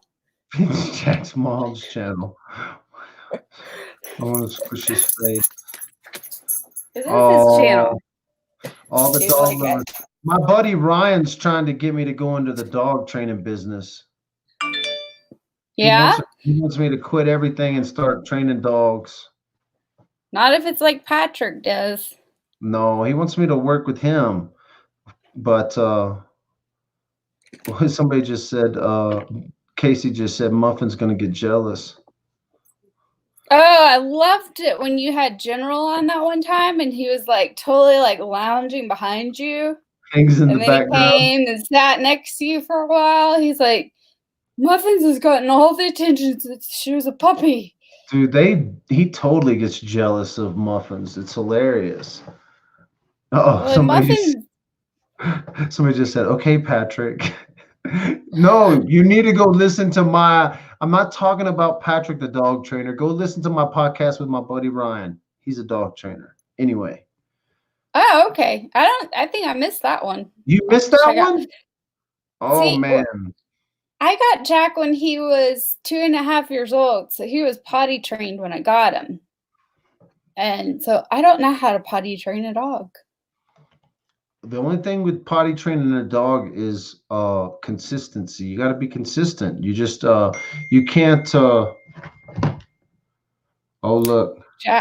Jack is about 12 and a half, Hunter.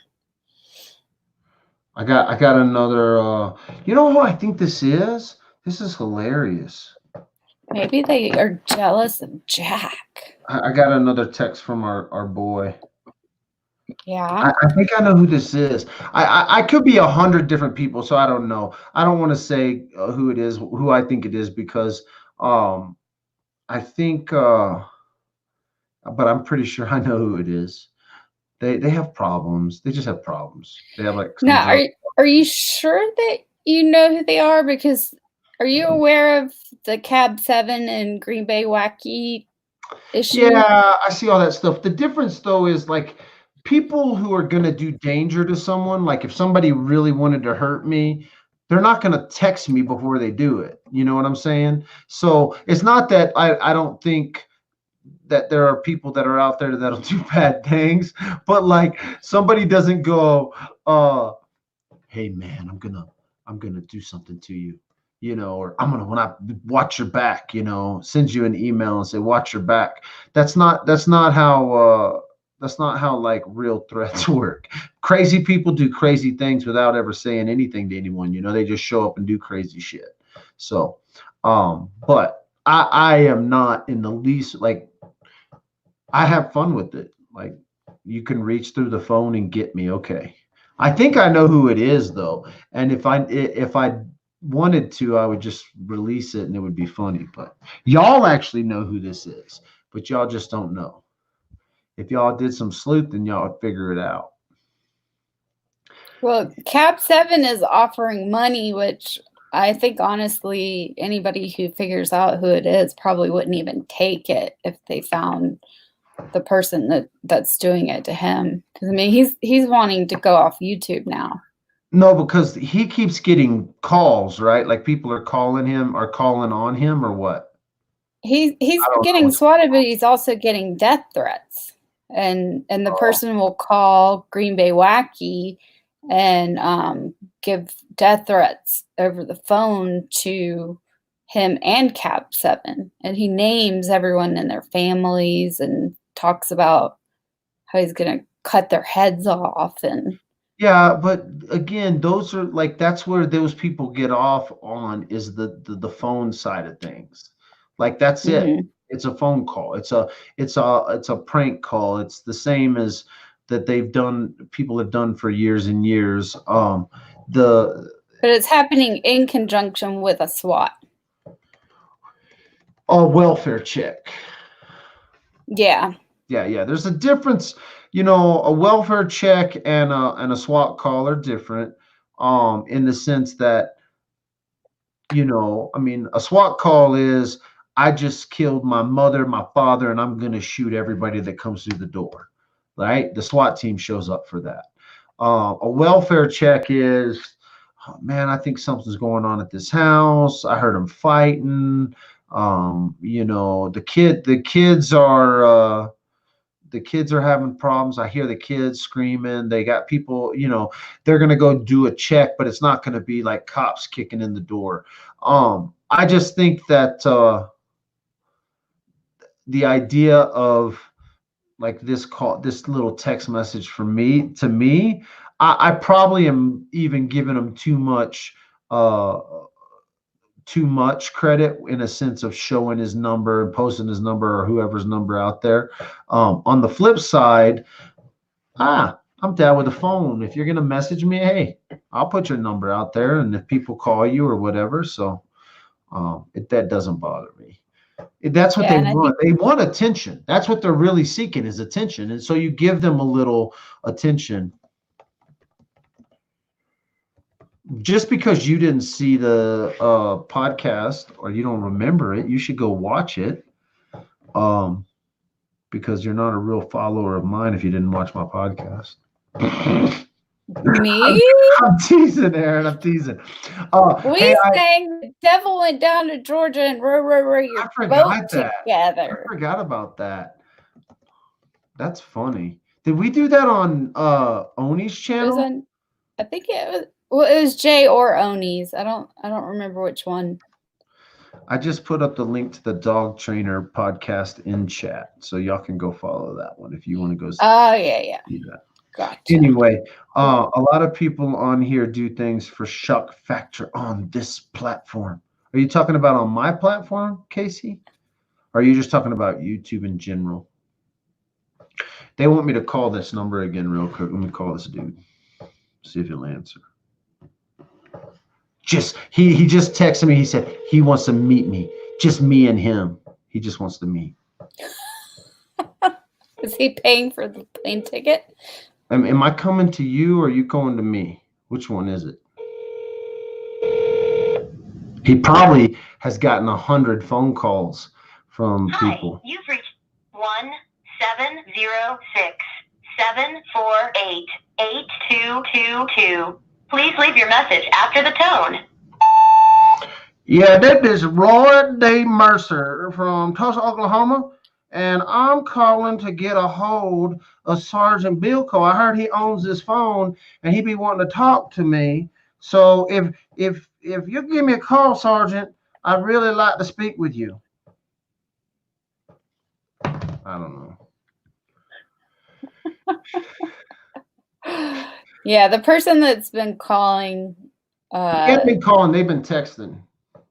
He said the person that's been calling Green Bay Wacky had a robotic voice. They were using a voice changer. Robotic. Yeah, it's probably some kids.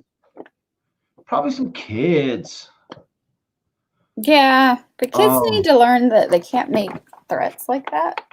Well, I got them on the hook now. Especially the ones talking about cutting off people's heads. And I think somebody in chat said that they were going to molest the kids in the family. And I don't remember Potty Mouth. Potty Mouth said all kinds of crazy stuff.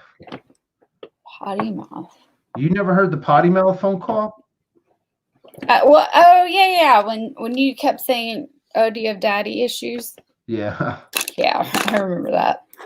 But see, at least they were engaging.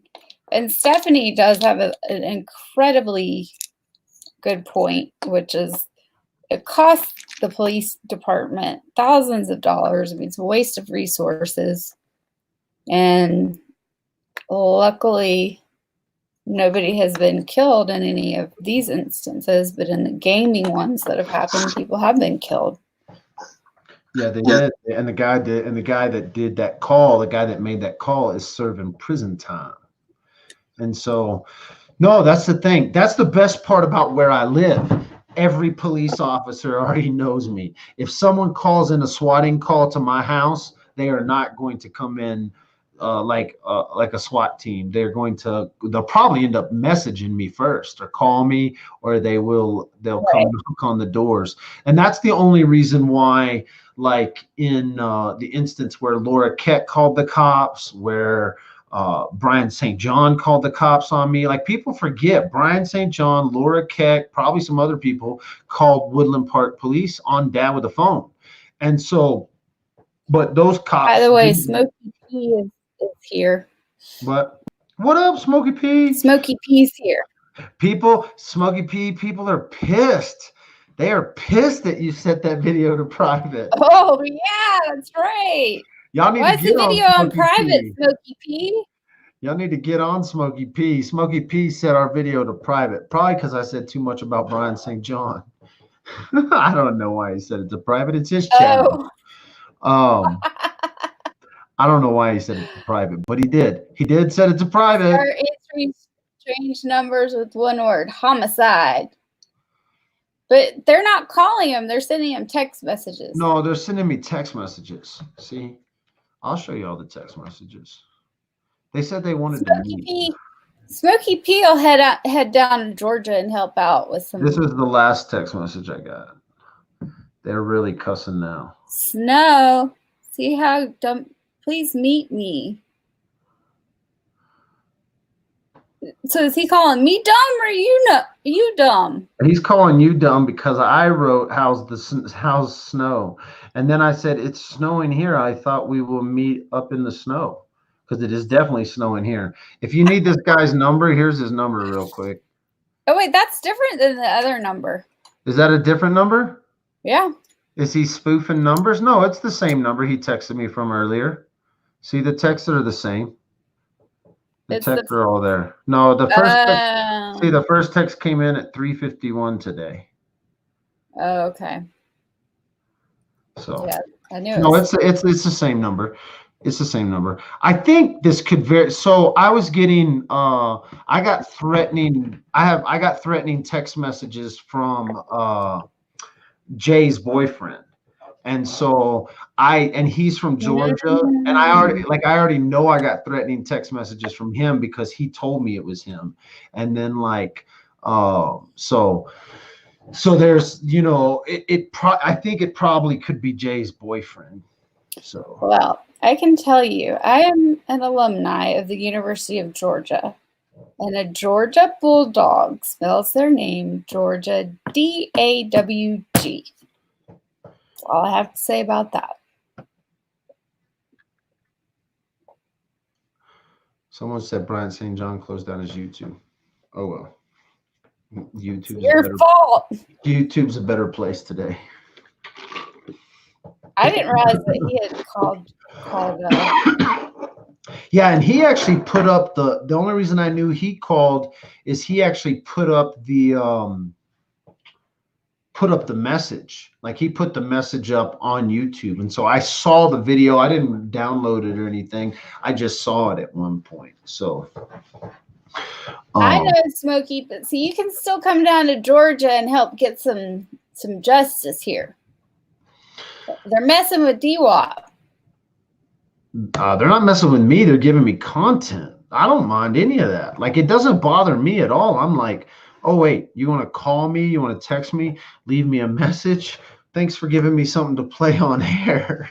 So for me, it doesn't. Like, I don't take that as it is what it is. Like, if this person is being threatening, well, they're being threatening. And then if they do something, oh, well, they do something. Like, you can't stop evil people from being evil.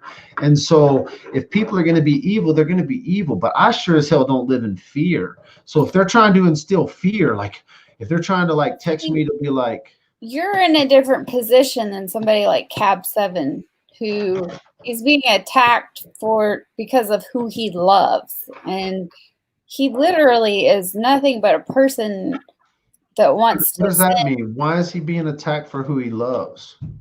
Because he's married to a man. Oh, so it's like a homophobic gay bashing thing, right? That's what's happening.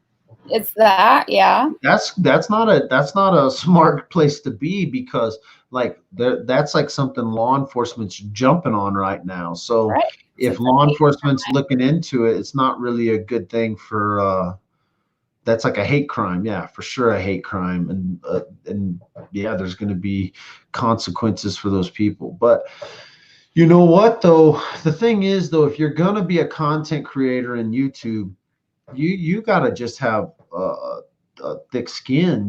There's 6-7 billion people in the world. If less than 1%, if a fraction of 1% of the people wake up on the bad side of the bed and they want to be mean that day, you might be the one getting the brunt into that, right? You can't control. Somebody said it really well. Who was it? That dude. Like, you can't let other people control your happiness. Oh, he got my message because he just texted Roy Mercer, laugh out loud. So this is definitely Georgia Dog. This is definitely probably That makes sense with the 706 number. yeah, it makes way sense. So it's Jay's boyfriend that's a little pissed off because he's threatened me before. Like, he's actually sent almost the same identical messages before. I just never said anything about it. I don't have any. I could care less. I wasn't gonna bash on him. But now that I've told them. I actually told Jay that if he texts me again, I would just go public with all his messages. And so I should bring up his other messages because he had a 702 number or 706 number too. Let me see here. It's going to be a minute back. Terry, you have to ask him what's your problem, DOG, because he doesn't understand that it's dog, DAWG.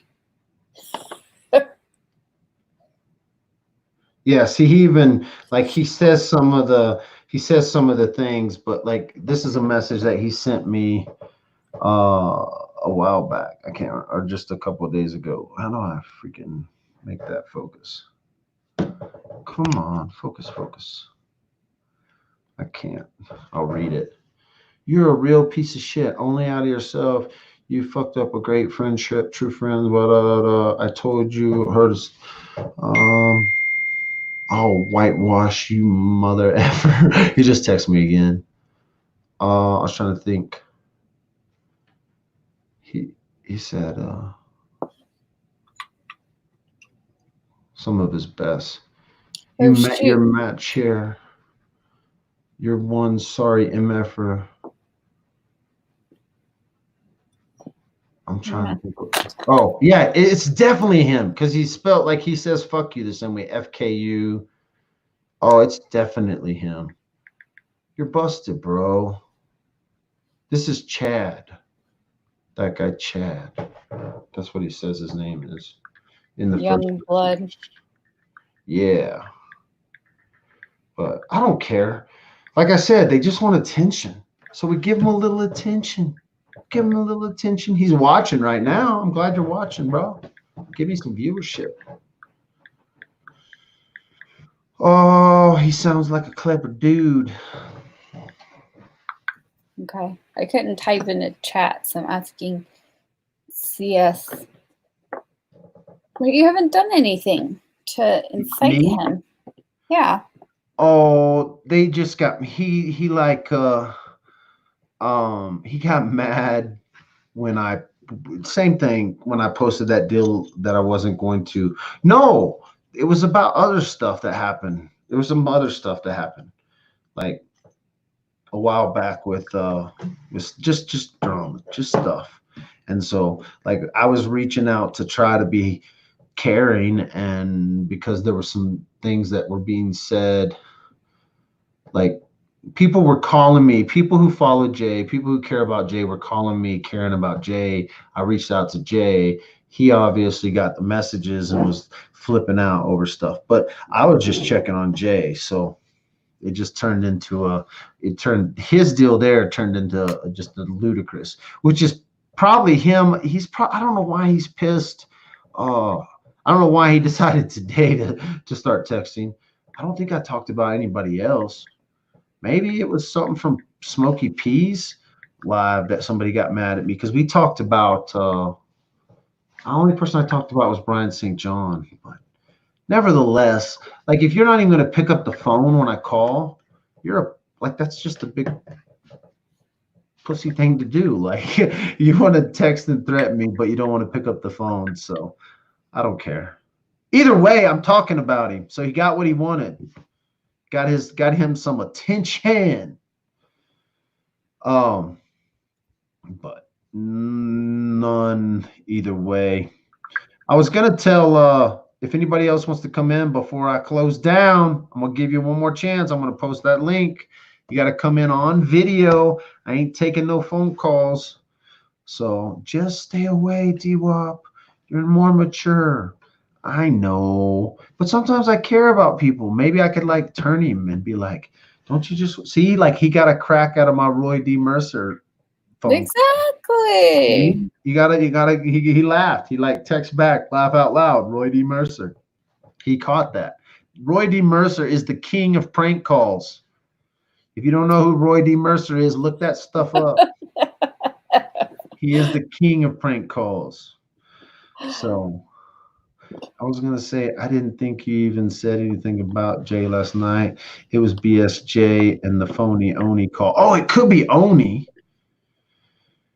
Phony Oni, because Oni. Oh, yeah, because Oni, when he did Jay's, where he said he was Jennifer Daros or whatever, he said he was his cousin in Georgia. No, yeah, definitely could be Oni because he heard me talking last night if that got out. But I don't know. Were you saying ugly things about him? About Oni? Mm-hmm. I was gonna play Oni's phone call. I couldn't find it though on my computer fast enough.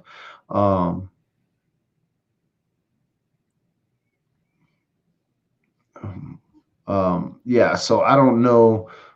It could be. I don't think it's. Oh shoot, I just hit someone's comment. I'm sorry. I didn't mean to hide your comment. Oh, I just hit it. Never mind. It wasn't a hide. Nothing. Tell whoever we all said Happy Valentine's Day. We love him. Andrea says, we'll tell him. I'm going to tell him. Next time he texts, I'm going to be like, Happy Valentine's from Andrea. Aw. See, that's the thing. Just kill him with kindness. That's the thing. But it is definitely. I can understand like Cab 7 situation is crazy. I don't watch a lot of Cab 7. I watched him one time or two times. But I haven't watched a ton. I knew that he was getting some welfare checks and some calls. I knew other people that are involved or at least do stuff with him on other channels were getting some of that stuff. That sucks. Those guys are just trying to be like, they're just trying to have a little content channel. So it sucks that people harass people that way. You can harass me that way. I'm telling you, I don't really want to get the cops called because that's just drama for me to have to deal with. But if you want to text me mean messages or you want to threaten me, I'm okay with that. I'm not really, doesn't really bother me. Yeah. I mean, literally Cab 7, he saves up his super chats and then every Christmas he gives meals to people who are in need. He donates the money to. Yeah, no, I saw that he did that. I think that's cool. So going after a person who, I mean, who cares who you love? I mean, he's not out hurting people. Let him love whoever he wants to love. And he's doing nothing but positive things on his channel. So it's just like.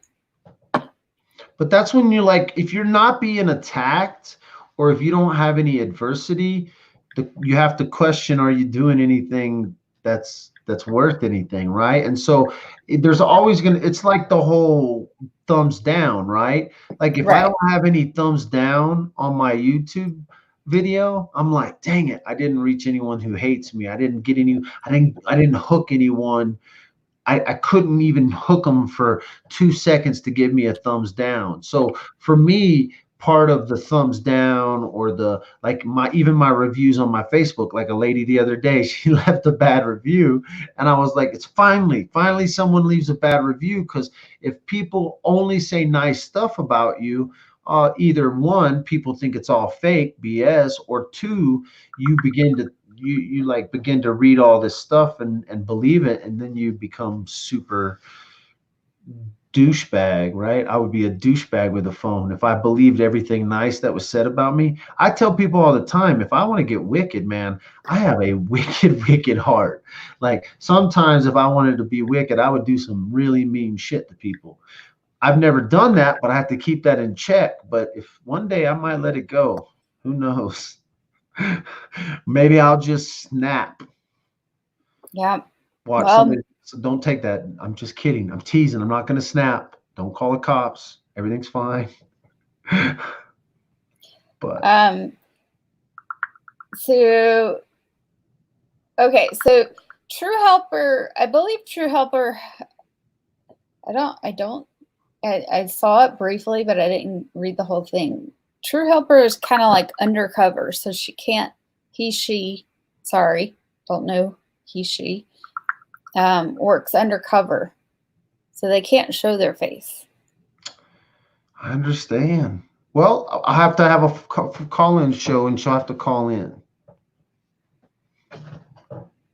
The rules of the panel, you got to show your face. It's video, it's life, it's work. I understand. If you're undercover, you got to be undercover.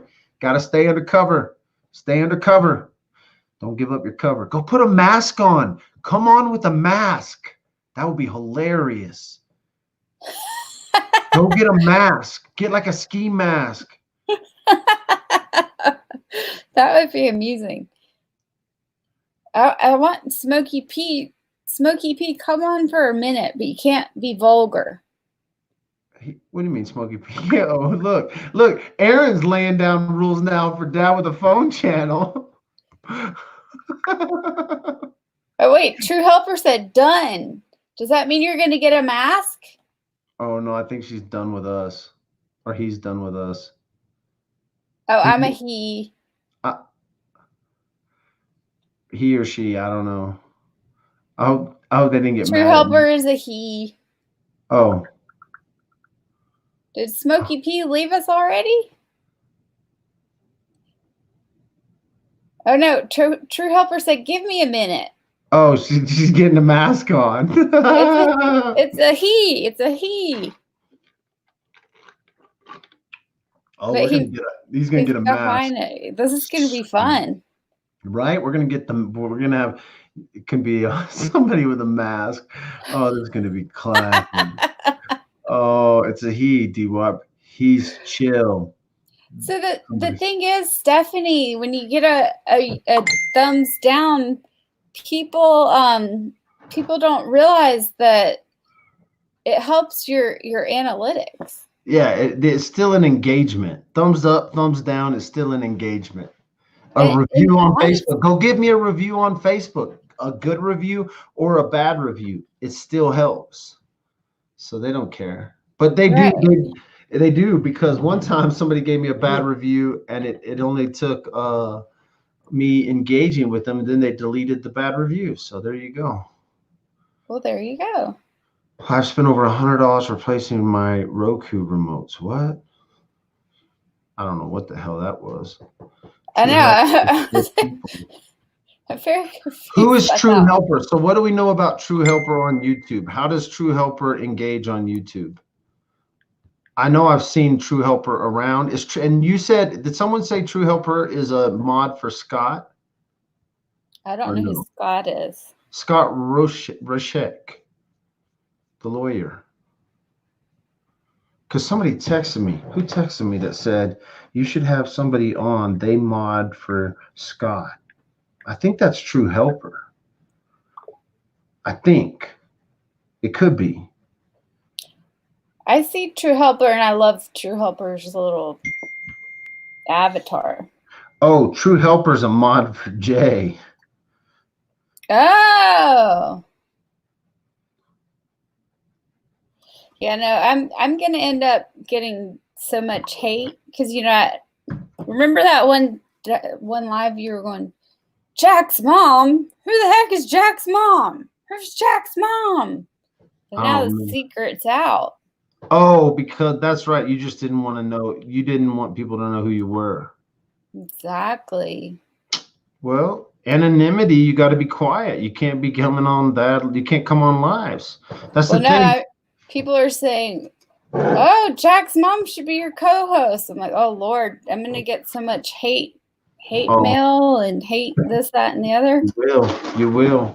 I got to do that. People keep, I like all my co-hosts, all the girls that have come on for the co-host thing have been really great. It's good. Like, I think what's going to end up happening is I'm just going to have like people that I just call and say, hey, you want to do a show about this case or whatever, and just do that instead of, I really would like to find a co-host to build an entire channel around. Just like every video that we did was like me and a co-host. But it's hard. Like it's hard to get schedules to work. Like people, even with me, like I just try to schedule and then I missed it. And then we tried to reschedule and then they missed it or couldn't get things working. And you got to have good internet and a good video. You can't, somebody has to be able to come on, good video, good audio. The technical side of things have to be there, or it just becomes half the show. You're trying to figure the technical side shit out. And I hate that. That drives me nuts. Like even last night, I tried to simulcast the Smokey P interview on my channel, but I just wasn't thinking quick enough. I would have done it from a different device, and then I could have let it just simulcast while I was on Smokey's channel. And so from now on, if I do that, I'll be prepared. But you know, it's a lot of work to do this stuff too. And it's a lot of work if you're not going to just sit there and read chat. I know everybody in chat loves for me to read chat and engage in that, but I would never talk about anything. I would sit here and just let chat dictate what I talked about. And so how to pronounce Rushek. I don't know how to pronounce it. Scott Rushek? Rice. Like rice, but with a sh at the end. I just hope the person that's reaching out to me is for legit. They've reached out to me before, so I'm pretty sure they are. It might be Chad just messing with you. They would be a good mess. One time, she was on there recently. Well, one time, who was? Jay was. Oh yeah. Oh, somebody else. I think he's at a B&B. Dude, my at an Airbnb. Right now? That's where I'm at, right? Yeah, I'm at an Airbnb right now. So. Someone thought you were at a hotel. Nope. Hotels are too expensive. Man, I can stay at an Airbnb for a week for the price of what a hotel would cost me. Are they not covering the cost of your hotel room? No, I get paid a lot of money not to. I'm a contractor. I'm just a contractor. So. See, I used to do conferences though, and we hired AV guys, and we paid for their hotel rooms and all their food. Absolutely, and I get all of that paid for, but it's all worked into my contract. So it's just different. Yeah, I'm like a hired gun. So Mary Swampy just put the phonetic of how to say it in the chat for you. Rice. Yeah. Dude, I have so many questions for that lawyer. I'm gonna take over his show. He's gonna think he was interviewing me. I'm gonna be like, no, I'm interviewing you. Well, is he wanting to talk to you about the Kelsey Berreth case? Yeah, we're talking Patrick Frazee. We're gonna talk the Patrick Frazee case. He knows who knows all about that case. Right. You know, it would be awesome. Get him a picture of the bench, because somebody just mentioned that on your Facebook page the other day. About the bench, her memorial bench. Yeah. So that he could see that. Oh, I know who put that there now. I found out all the story about that thing. I was pretty happy. So the story behind that bench was actually, it was bought and paid for by the owners of the log cabin furniture, who is also where that video that caught Patrick and caught Kelsey and all. So, and on top of that, the owners of that log cabin furniture completely orchestrated the renovation of Kelsey Berreth's condo. They stripped all the carpet, all the flooring, repainted and redid all the cabinets. They completely renovated it so that the family could sell it and it wouldn't be like the same place that KK walked through and is like, I see blood up here. They completely renovated that entire condo, and that was all done by the people who own the log. It wasn't all done just by them, but they are the ones who orchestrated it, and they kept it real hush hush. They didn't even tell me. Like they didn't want me to find out, and I found out like the day that they started, and I texted the guy who owns it, and I was like, I'm not going to say anything, man, but I think it's incredible what y'all are doing. And then when I was at the prayer vigil, and I had the opportunity to, and I see the guy named, him and his wife are pretty known around town. They both are in the political side of the scheme and stuff on different things. And so like I already knew who they were and have had quite a bit of conversations with them. But at the prayer vigil, I was able to give them a special just thank you from me that they were doing that stuff. Because there was a lot of other stuff coming. Like people had already contacted, there were 2 networks that had contacted me to try to find out how they could get a hold of people, because they knew I was following on social media, but then they were trying to get a hold of people because they wanted to actually do a reality show of renovating that place. But they wanted to make a reality show out of it. And so when those rumors and that those questions started coming out, the owners were like, forget that, let's just do it to help the family. Let's get it renovated, and so that they could get all like the thing of death out of it. People forget how the story, like they know the story, but they forget how violent the story is. And so it's a crazy deal. I've been looking for a place to buy here, and there's one townhouse that's really, really cool, and it's way lower than everything else. And I'm like, I'm convinced somebody died in there, and I keep questioning if I could live there. You gotta look that up. I know, but I'd rather maybe not know. Wouldn't it be better just to not know? Probably, because like even when I walked into this Airbnb today, and like it has hardwood floors, like real hardwood. It's an older house that they've kind of redone just to be an Airbnb, and it has like creaky floors and stuff. And I was like, oh, what if, I wonder what's happened in this house, you know? I know. But I think about that's what it hotels. would be in my closing papers. I mean, shoot, if it's at a price where I can buy it and it's a cool little loft townhouse thing, I'm like, I mean, it doesn't mean that I'm going to die there. Would you live in a house that someone had been murdered in? I don't know. There's a difference between murder and death. Yeah, if someone just dies, no big deal. Everybody dies. But if you live somewhere someone been murdered at, or committed suicide. Yeah, see, suicide might be challenging, but I think I could handle that. But I mean, it depends on how they were murdered. If somebody broke in and murdered them randomly, then probably no, I wouldn't want to live there. Be a crazy one. Courtney, I get all your messages. I got your messages. I'm sorry I haven't messaged you back. I'm terrible.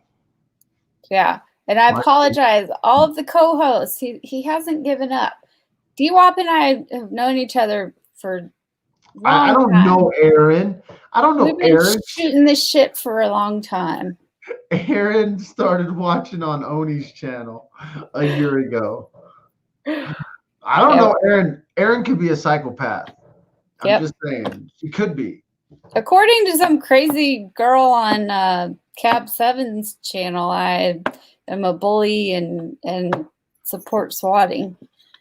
So what? Who's Glowing Embers? Glowing Embers has said something that somebody wants me to read. I'm trying to find Glowing. Oh, careful announcing you're going to be on Scott's channel. Ad did that and got shot down on Scott's channel. Well, oh well. If Scott shoots me down, he shoots me down. I don't care. Maybe somebody clued Scott into who Armchair Detective is. Yeah, probably. I don't know. I don't care. If Scott shoots me down, he shoots me down for saying I was going on Crime Talk. It's like I'll go on. We've had nothing but great things to say about Crime Talk. I like Scott, so I don't care. Yeah. I didn't sign a non-disclosure. You got to pay me a lot of money to sign a non-disclosure. So if I don't have to sign I freaking broadcast a 45-minute uncut video of Andrea Canning from Dateline.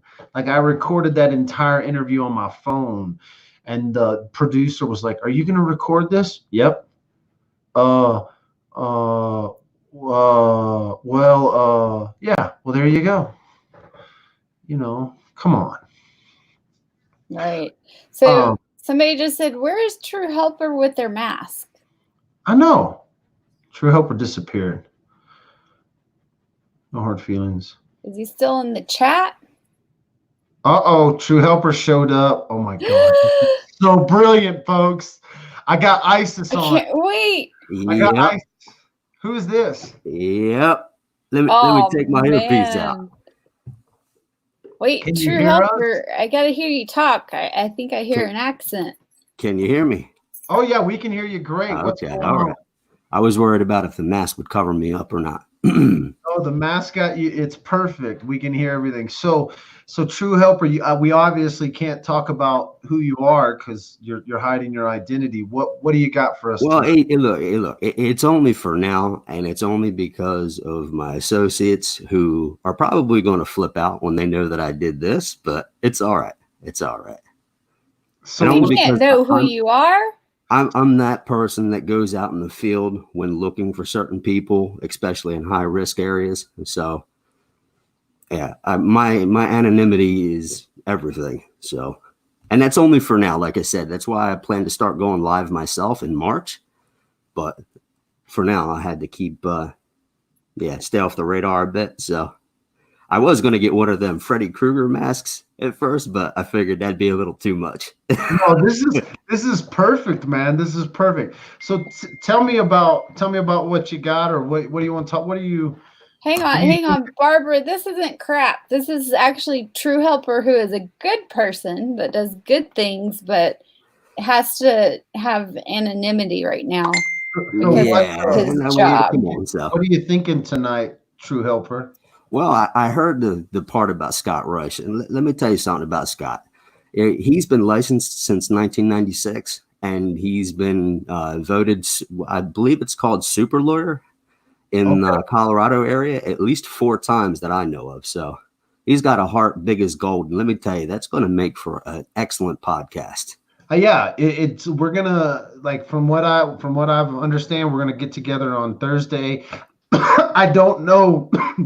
I don't think he does like live airs. So I think they'll probably either edit it's usually pre-recorded. Yep. Yeah, it's a pre-recorded thing. So no, I'm super stoked for it. And I was super stoked when they reached out today. And obviously when it comes to the Patrick Frazee case, I could talk about that almost every day if I wanted to, and talk about different things that happened. So I know it's funny that you said that too, because I was actually thinking about you the other day when I was talking with a friend of mine who is affiliated with him, and I thought about you going on after he had Jay on, and he's had Ann Howard on now, and a couple other people. So he's starting to branch out into getting with YouTube creators. So, which is perfect for his channel.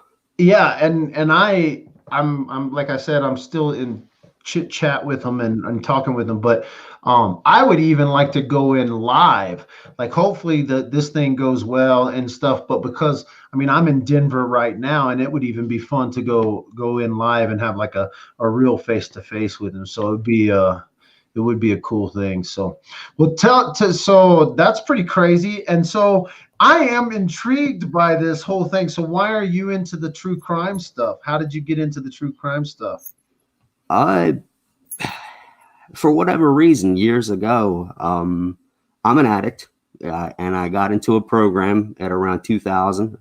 And since then, I noticed one of the biggest things that came with being an addict was a lot of people would go missing because, be it because they were embarrassed or disgraced, or they didn't want to go around their families. But what I feel they didn't realize is that they would always put their families, in harm's way by making them upset and worried all the time. So a couple of friends of mine and I got together about 15 years ago now, and we started looking for people, and it just, one thing led to another, and you'd be surprised at the sheer amount of people that go missing every single day in this country, let alone globally, because it's not just a problem here at home, it's everywhere. No, absolutely. Yeah, people get into the wrong mix of people or drugs, or get into gambling debts or anything like that, and it can change the world for a person in literally the snap of a finger. What do you think about some of these recent things, like with Gannon's case? People have been talking about. Have you been looking at that case? I have. I try not to get too vested into some of those cases because it does distract me. I find I have a little bit of OCD when I'm focused on finding somebody. I break it down from, every little detail you could possibly name. I don't know if you guys ever used to watch the show called Monk. It was that detective series. Well, yeah. My mom, God rest her soul, she used to call me that when I was younger because I'd get a hold of something. But anyway, so back to cases like Gannon and all.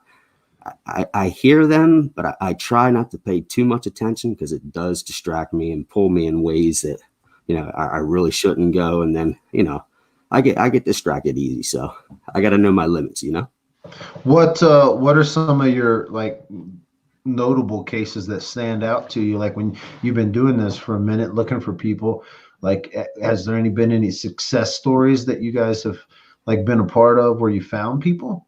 Absolutely. And, I look forward to bringing all of that forward. But like I said, I'm really kind of jumping the gun by being on live now. But I don't mind talking about plenty of other things. But when I do finally go live in March, then I'll be coming around to a lot of the, like say being on panel with you again and discussing some of the cases that we've worked. Because I've found that usually we have between a 55 to 70% success rate at finding people. But, 9 times out of 10 too, usually it's just people wanting to be off the radar. Again, they're embarrassed because of their addiction and or whatever it is that they're involved in. So it's very rare that, we do come across the ones where people have deceased, and all that kind of thing. So it's very heart-wrenching. It really is. But, for every one case where you end up finding somebody who's passed away, there are 10 more that, it's just somebody that has run out of town with their boyfriend or girlfriend, or, has saved up a little bit of extra money and have gone overseas somewheres or gone into Mexico. So. With adults, definitely, if you want to go missing and vanish, disappear, you could do that. What do you think of that lady, Lori? We just talked about her case a little bit that they found in Hawaii, and they haven't found her kids yet, but they haven't made any arrests. Have you heard about that one? Yes. That really made me upset because just knowing that those children could potentially be out there, but let's be honest. I'm a little bit of a history buff, and I've looked into cults and things of that nature in the past. I think, the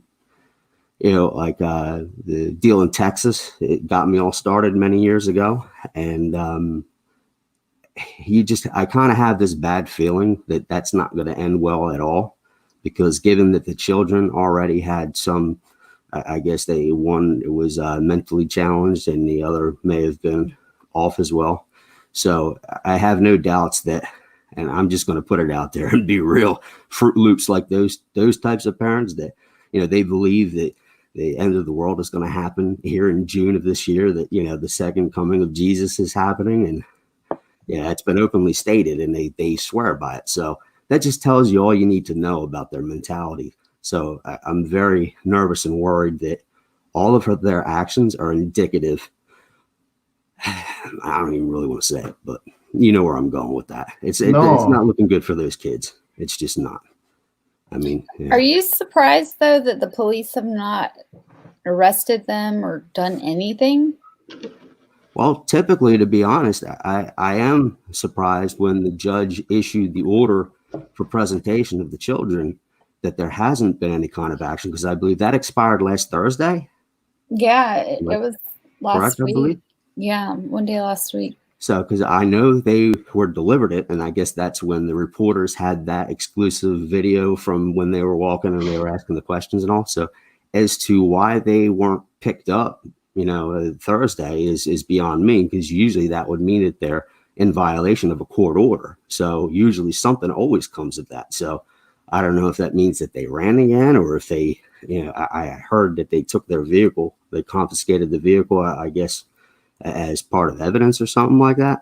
But it upsets me all around. It really does. I know that those parents, that they did something nefarious with those children. There's just no ifs, ands, or buts about it, because you don't go that amount of time and nothing bad it has not happened. Especially I found with cults like that, most of them are not good people. They're really not. And I hate to kind of bag all of the people that have, individual beliefs like that all up. But, when you get people that are screaming to the skies that the second coming is happening, I mean, Well, they mentioned he was wrote a doomsday book or something. So Yep. And that also factors in there. That's why I know this is just not going to end well at all. It's just not. Yeah. Well, I have to tell you, many people in the chat are complimenting your eyes. So I was gonna say his hair looks good, but if you're single, there are several people who are like, "Oh, your eyes are quite lovely." I love it. Well, so tell us, you're gonna kick off your channel in March. This is when you're planning on kicking off. Yeah. Yes. Yep. Well, it's because I do have, I don't want to say handlers, but I do have associates that would be very upset. I mean, I was almost going to say the heck with it and come on earlier without a mask. But then once you said, "Oh no, put a ski mask on," I'm like, okay, I got you. No, this is Let's brilliant, do this. man. I think you should totally just keep the mask. Don't ever reveal yourself. Half of that makes it even better. Well, that wouldn't be fair now. Yeah, because but once you open yourself up, bro, you open yourself up. Like once you put your identity out there, even if you don't use your real name, these people will find you. I've already tested the waters, so you got to be prepared for that too. It's a craziness when you start talking that true crime. So. And I've heard about the whole Cab 7 thing, and I very much enjoy Ben's work. But I will also say, and I'll make it a declaration here and now, that when we finally do start laying off the missing persons cases, we're going to start looking for some of these people that are doing those kinds of things, because we are sick and tired. We have the resources. We have allocated plenty of our time to already researching how these people do what they do. And it comes down to a fine science. It really is. It's well thought out. These attacks, they're orchestrated. I know most people think it's just a troll sitting in their mommy or daddy's basement, but these things are thought out. They're premeditated and they're acting out. And even if it's the basement troll, well, you know what? Good. I want them to know who I am, because sooner or later, that's all going to come to a head. And I don't believe in losing. I just don't. Dude, I love it. You got a great voice, man. You're gonna mess around with people like that in this community. It disgusts me. It absolutely disgusts me to no end. Especially somebody so kind-hearted as Ben, of all people, for crying out loud. The man's, I don't think he's ever. I mean, we all have histories, but he's got such a good heart on him, and the fact that somebody would make threats towards him and his family and everything that he's about, that makes no sense. Well, it does actually, and I know exactly why they do it, because they're small, shallow, and little. I'll be nice.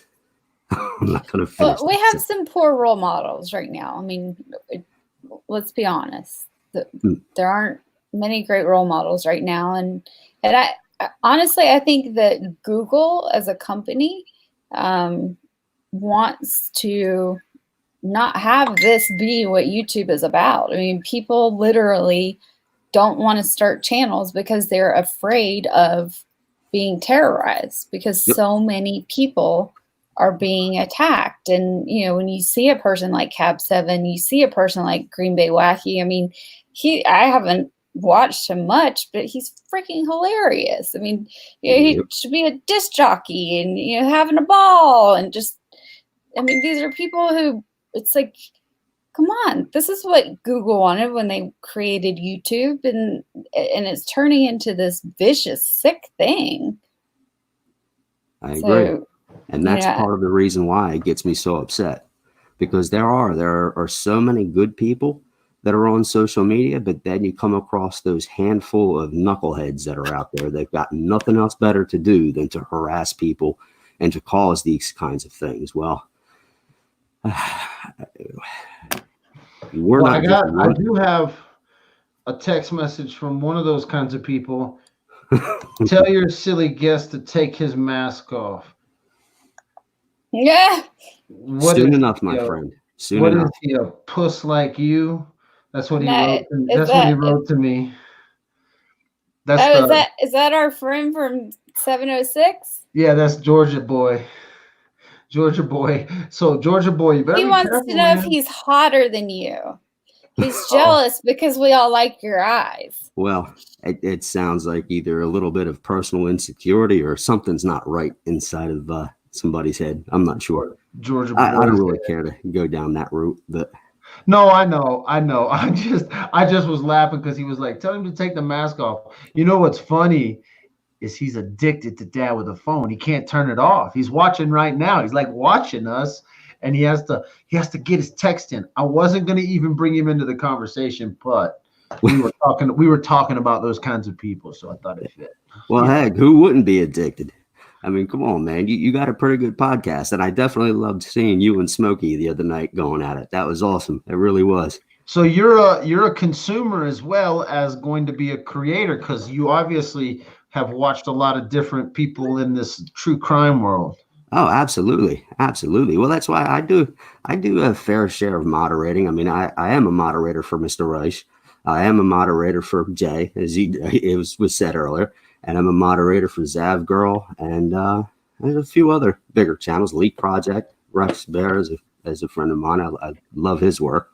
And I enjoy being all across the spectrum. I mean, me getting into this, the only way I'd be able to is by the years, I'd say, that I've been watching YouTube and some other social media platforms. But to be honest, I mean, I'm not on Facebook, and only because I never really got into that. But, you know, as far as being able to make decent quality content, you know, I knew that I had to study from some of the best. And, you know, when I first saw you and Jay team up, I thought that was pretty cool, because it's actually how I got to meet you at first. Yeah, me too. That's how I met him. But and that's why I don't believe in like the personal squabbles. I don't let that hold me back from, say, visiting somebody's channel or watching or getting involved. I mean, you know, to me, whatever a person's problem is with somebody else, that's their problems to handle. You know what I mean? I mean, unless their families are in peril or something major is wrong. Okay, then, you know, I might get involved. But say if it's a one-on-one issue that creators have with each other, I mean, who am I? You know, I'm not God. Who am I to judge? Yeah, you never can take it's a bad idea to take up other people's offenses, you know, just because your friend is offended at someone or gets, you know, has an offense against someone. If you got enough to deal with in your own life. We all have enough to deal with in our own life. To take up other people's offenses is just a bad idea. And so I agree. I agree. So I think that's a smart idea.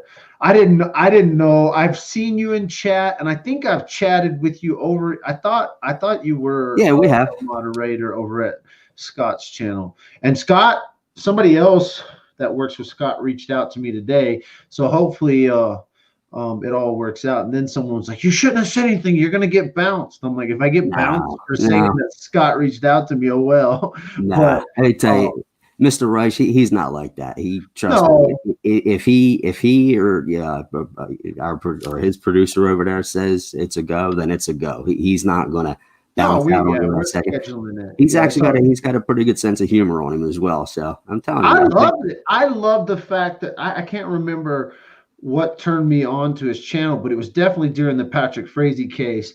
It was cool to have a lawyer's perspective, because we all think things work one way, and if you haven't sat in like in a courtroom yourself, or if you haven't been a part of a trial, or you haven't watched it unfold in front of you, people have no idea that the court system works totally different than they think it works. You know, there's so many rules and regulations and timings, and you know, it is a system that is set up to take some time. And so you know, even watching the Patrick Frazee case unfold within 1 year was actually a kind of a phenomenal thing that doesn't happen.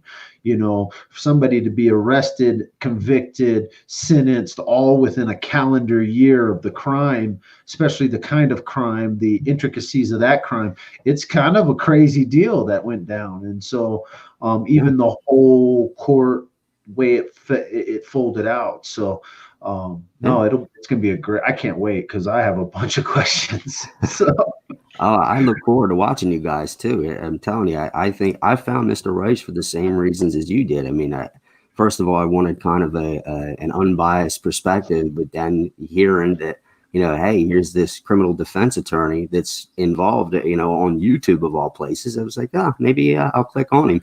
So quick funny story. As it turned out, I happened to be around for one of his first lives. So I just threw it out there, not even thinking, you know, who am I to this, you know, this guy that I've never met before. But then I said I would help him out moderating. And sure enough, I was one of his first moderators. I was like, cool beans. That's cool. Yeah, no, it's awesome. And ever since, I'm telling you, his perspective on cases, and he's got his own little, you know, his sense of humor about things. It's always been a good show. And even when, say, he's had you know, some less than savory people on at times. I mean, he's, you know, I don't really He had the plagiarizer. Yeah, I was just going to say that the old gator there. Well, see, and everybody was talking about her writing this book, and I wish I would have followed the Chris Watts case. I feel like I missed it. Like I tell people all the time, I kind of missed. It was disgusting. It really was. But on the flip side, it was in Colorado. I would have probably been right there. I would have gone and looked at all these. I already did. I went to the Chris Watts house. I flew my drone around and all that stuff. So if I would have been doing true crime during that time, that little genre, that just 4 months or so before the Patrick Frazee case, because up to the Patrick Frazee case, I didn't know nothing about true crime. Never even once looked at a YouTube true crime channel. And so, like, for me, I just fell into this thing because Patrick Frazee happened to kill someone on my street. And so, and I already had like a little local thing going. So, and now I look back and go, dang, had I been around for that Chris Watts case, yeah, I would probably still be talking, you know, a lot of Chris Watts stuff. But when that book came out, people sent me copies of it. And then they were like, she plagiarized this and she plagiarized that. I think I even made a few posts about it. Then the next thing I know, Scott's having her on his podcast, on his show. And then he has the lady that she plagiarized on his show. I just thought it was brilliant. It was brilliant content. It's good stuff.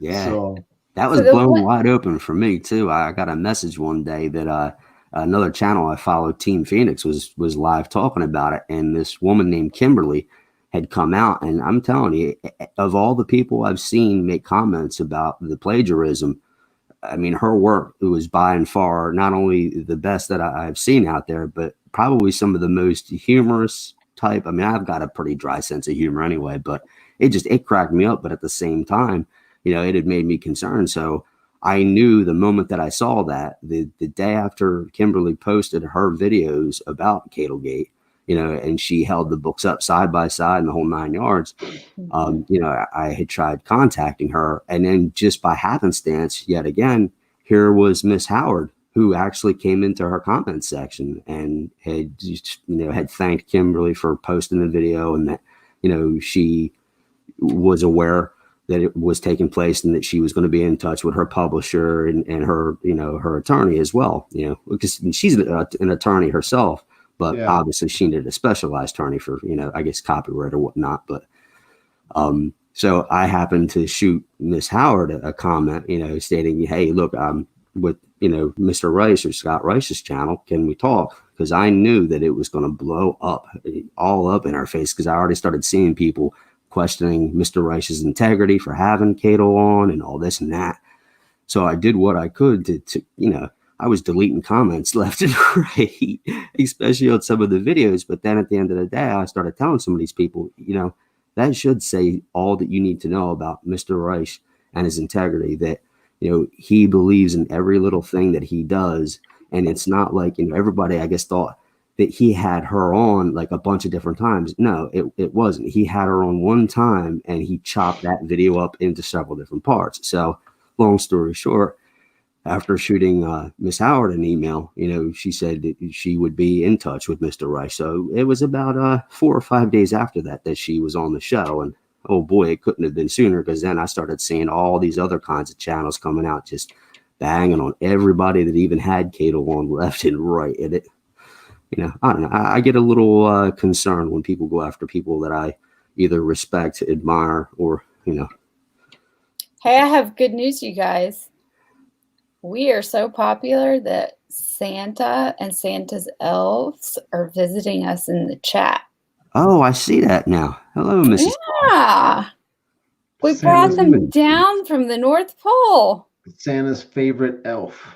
And Mrs. Claus is here now. Who are they? I think they're probably trolls, if I had to guess. Well, they just asked who's on panel. We have True Helper. Have you ever been on a panel before, True Helper? I have, but it was just with my profile picture. So that's why this is your first video breaking through. I was like, dang it, he's not going to let me through, because I was actually trying to talk before you let me in, and then I was like, okay, I'll just leave. No, I know. I saw you show up, and I was like, I almost let you. I almost was like, oh, I'll let him in, but I'm glad I stuck to my guns, because now I got the masked man. Yeah, we got the masked man with the Santa whole family, the elves. Maybe Rudolph will come soon. I tend to bring all the special types out sometimes. I'm glad we're getting some special types in chat. If they could play nice, they get to stick around. I think I've only had to block one person today. Yeah, I know. It's been a good chat room. What else is going on? So you're going to kick off a channel come in March. I think you should keep the mask, but if you come out, if you come out on your face, that's cool. But I think the mask does something for you. What else is going on? Hey, I have a question for you. So, and you don't have to answer it.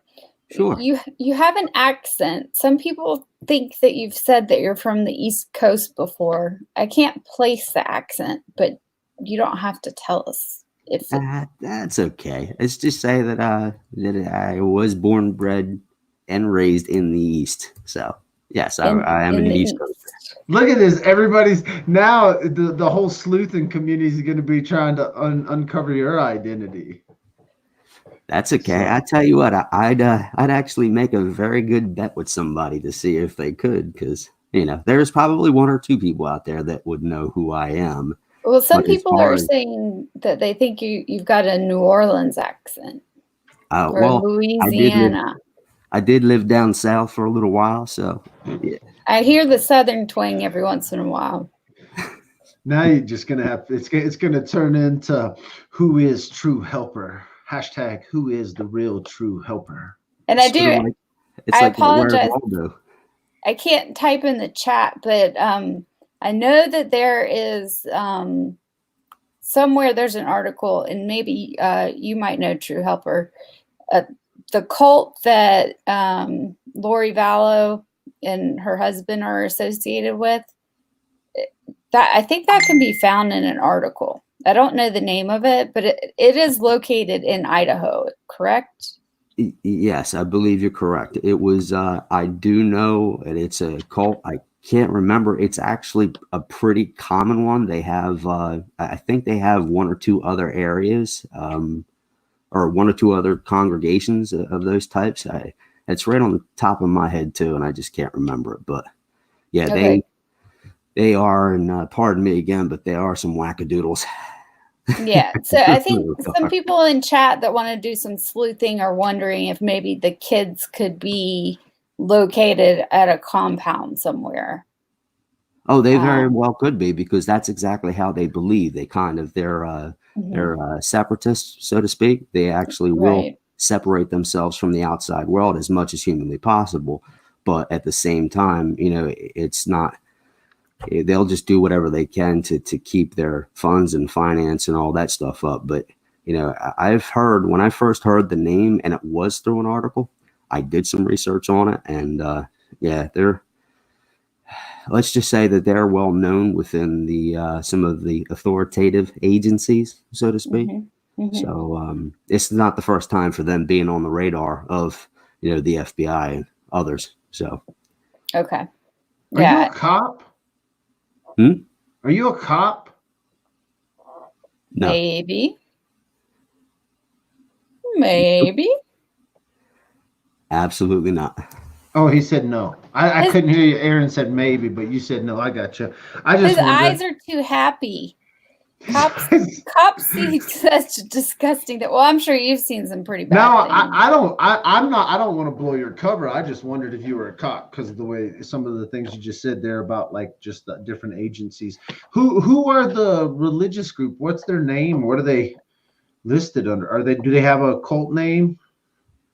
Again, it's right on the top of my head, and I just can't remember. It's literally Somebody's on the tip of my saying tongue. Jeffers cult. Jeffers. I know somebody out there can find it. The Preparing of the People was the podcast on the Fringe of Mormon Church. Preparing a People?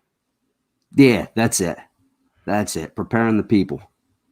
I'm almost positive that was the terms that I heard on the Very swampy FBI. I believe it was on a radio show that I had heard that.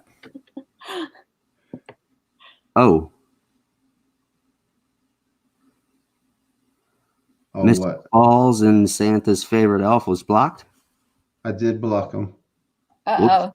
Did he say ugly if I could things take a about moment, I just wanted to say hi to a few people. I know Maui Girl 68, Sweet Crazy, Mary Swampy. I know I'd see Danette in here. I didn't block.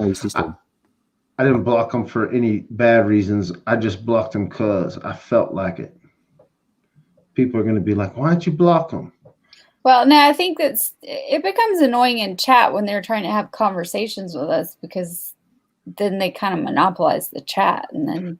Oh, Aaron says there might be reasons. I know.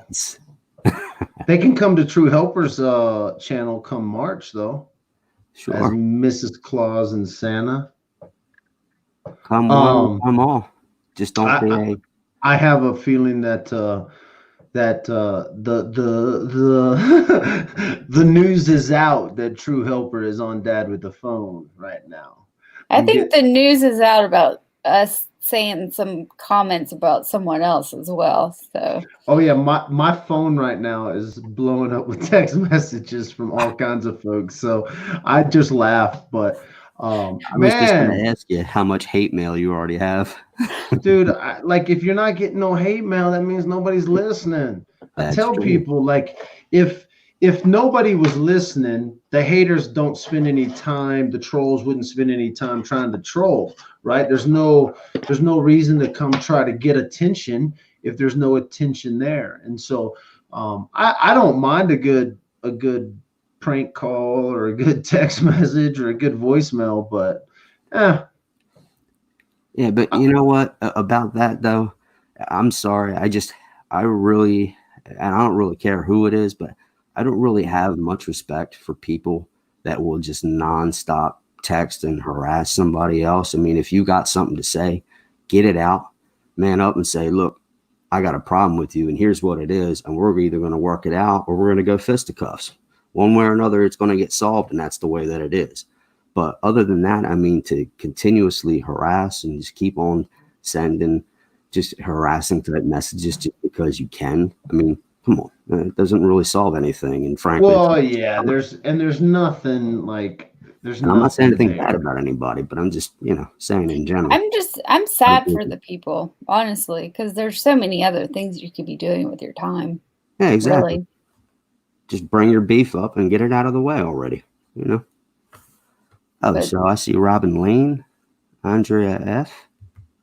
Sorry, I was just kind of doing a Do you know these people?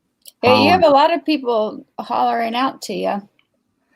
Yeah. Everybody's like, hey, this first time True Helper's ever been live on video on YouTube. Yeah. You mark your words right here. He was on Dad with the Phone first. That's all I'm saying. Yeah, that's right. If he's a superstar next year because he starts his own channel, I just want y'all to know right here. Started here. Right here, mask and all. Exactly. That was such a brilliant idea. I'm glad he gave me the opportunity. I'm so glad you took it. I'm glad you thought, oh, mask, that's it. Let me get a mask, because it makes for a great. As a matter of fact, don't get upset. Don't, Jack. I'm not kicking you out. I just want to make. I knew he was going to do that. Mm-hmm. He's blushing. He's blushing. No, actually, more so trying to hide my eyes, but that's all right. I was looking to see if you had on a wedding band. Trying to play Cupid with the people in chat here. Oh, that's hilarious. Yeah, the mask gives you a little mystery. People are going, oh my gosh, you have to go to Dad with a Phone. There's a terrorist on with him and Jack's mom. You do kind of look like ISIS. You do. Yeah. Oh, don't get your channel struck down now. And there he goes again. Free the terrorist, the American that's being held hostage. We're trying to get him freed. Oh boy, you're gonna have the YouTube algos going crazy here in a second. Oh no.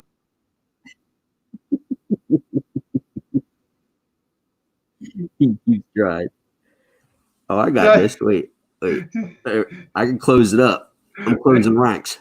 There you go. Let's do that. Let's get it. There we go. Oh boy, actually, I'm scaring myself looking at that. Wow. Lord, all right, hey guys, it's fun. It's been real, yeah. I've been on for 3 hours now. I got to get some sleep. Hey, but D-Wop, if I can say, Michael, real quick before we go, I am absolutely ecstatic that you're getting into the political realm. That's one thing that I've kind of followed by over the years, and I tell you what, I feel personally that it needs more good people like you in it, because it just most political forums have become so corrupt, and people's moral compasses have gotten so ripped right upside down because of all these lobbyists and all just the sheer amount of corruption that happens each and every day. It's insane. It really is. So to know that a family man such as yourself is involved, that you can possibly bring a positive, good difference into your community, that means the world, man. And I congratulate you. I really do. And I wish you all the best. Thank you. It means something too. True Helper, did you hear what my 2 questions were for him to give him a little practice? I'm sorry, which were? So he's going. Okay. They're having a political candidate debate, a forum.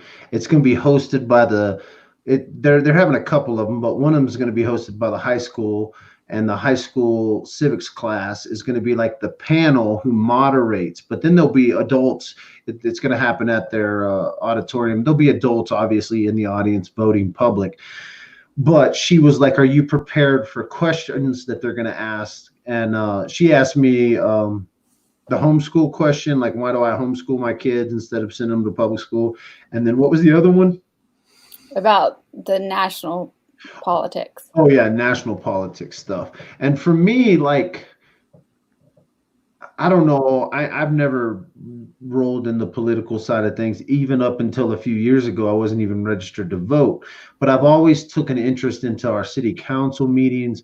I've been going to city council meetings in Woodland Park for almost 10 years. I've always paid attention to kind of just things going around town. And I think it is a lot of like, I see a lot of evil people, like you can say corrupt, you can say whatever. I see the evil in those people. And I ask myself, I can either sit around and do nothing, or maybe there's a possibility we can make some change, make some positive change, make some, have some conversations that they aren't having about things just in my small town. And if people did that all over the country, instead of sitting back and not doing anything, half the people that live in my town don't even really care what happens. They just do as long as they have a place, they're home, they're mountain town, they're going to go to work, come back, whatever. So for me, it is about like stepping out. It's scary as hell because there's always that fear of failure, like not getting elected. That's an easy, I just didn't get elected, no big deal. But actually stepping out and doing it. And then if I get elected, that's even scarier because, all right, here you go. What can you do? Can you make change? Is the system broken? Is it fixable? Can one person go into a city council and make a positive change? And so there's a lot of fears there for me personally. And then, but no, it's going to happen this year. Well, Dalton for council. If I may offer, if you ever need a hand with that kind of understanding about things or whatnot, let's just say that I have some pretty good friends in decent places. But I will leave you by saying that it's not so much about you after you're elected. It will be about the people that you surround yourself with, because it's not always just about the person that is running for office and all the promises that they make. It's a matter of, do they have the manpower and that is good enough to help them achieve said goals? So by doing that, by making sure you have a very good, tight-knit group of friends that surrounds you, that can counsel you properly without bias and animus and the whole 9 yards, and start fresh too. But you do want people that are qualified. But I would definitely love to catch up with you privately about stuff like that, because let's just say I like to coordinate things, and I tend to disassemble things and rebuild them. But when it comes to politics and say running for offices like you are, I know there are so many different things that can be done that can bring such a change and such a magnificent change for the people. I'd love to help if at all possible. It's up to you. Sweet, man. Well, thank you for that offer, and I'll definitely chat more with you privately and talk about that. That would be awesome. That would be good. So awesome. Hey, it's great talking to you guys. Thank you both for coming on tonight. It's been Thanks awesome. Everybody in chat for hanging out. Absolutely. A lot of people are saying, wait, don't go. It's past my bedtime, but I'm having fun. I know you're having fun. Way past my bedtime too. So 3 hours into this, everybody's having fun. Hey guys, well, thank you so much, True Helper, for coming on. Thank you for having me. And nice to meet you, True Helper. Absolutely. Is that Mrs. Mom, Jack's mom? Jack's mom. Jack, you missed Jack earlier. He's got 4 legs. So. Okay. Well, I got plenty of those running around here too. So. Yep. Good. Sweet. Well, y'all have a good evening. We'll talk to you guys later. Bye, guys. All right. We'll see you. Outsies. Hey, thanks for watching Dad with a Phone tonight. How about that? True Helper, the Masked Man, and Jack's mom on. Hey, if you want to follow Dad with a Phone, make sure to check out my TikTok, YouTube, Facebook, and Twitter. The links are right here. Right there. If you like what you're watching and you want to see more, subscribe, like, hit all those little switches you're supposed to. If you want to give, like if I had a bucket, I'm holding my bucket out, you can put it in the bucket at that PayPal right there at the bottom of the screen. $1, $10. You can mortgage your second house if you want to. Just kidding. That's like my change bucket. All right. I'm on the street corner. If you want to put some change in my bucket for what you've watched for the last 3 hours, you can do that at the PayPal. No obligation. If you can't give to something, because the law of giving is without reproach. Thanks for joining Dad with the Phone tonight. We'll see you guys later. It's been fun. You guys have been awesome. It's been a really great live tonight. It's been awesome. Love it. We'll talk to you guys later.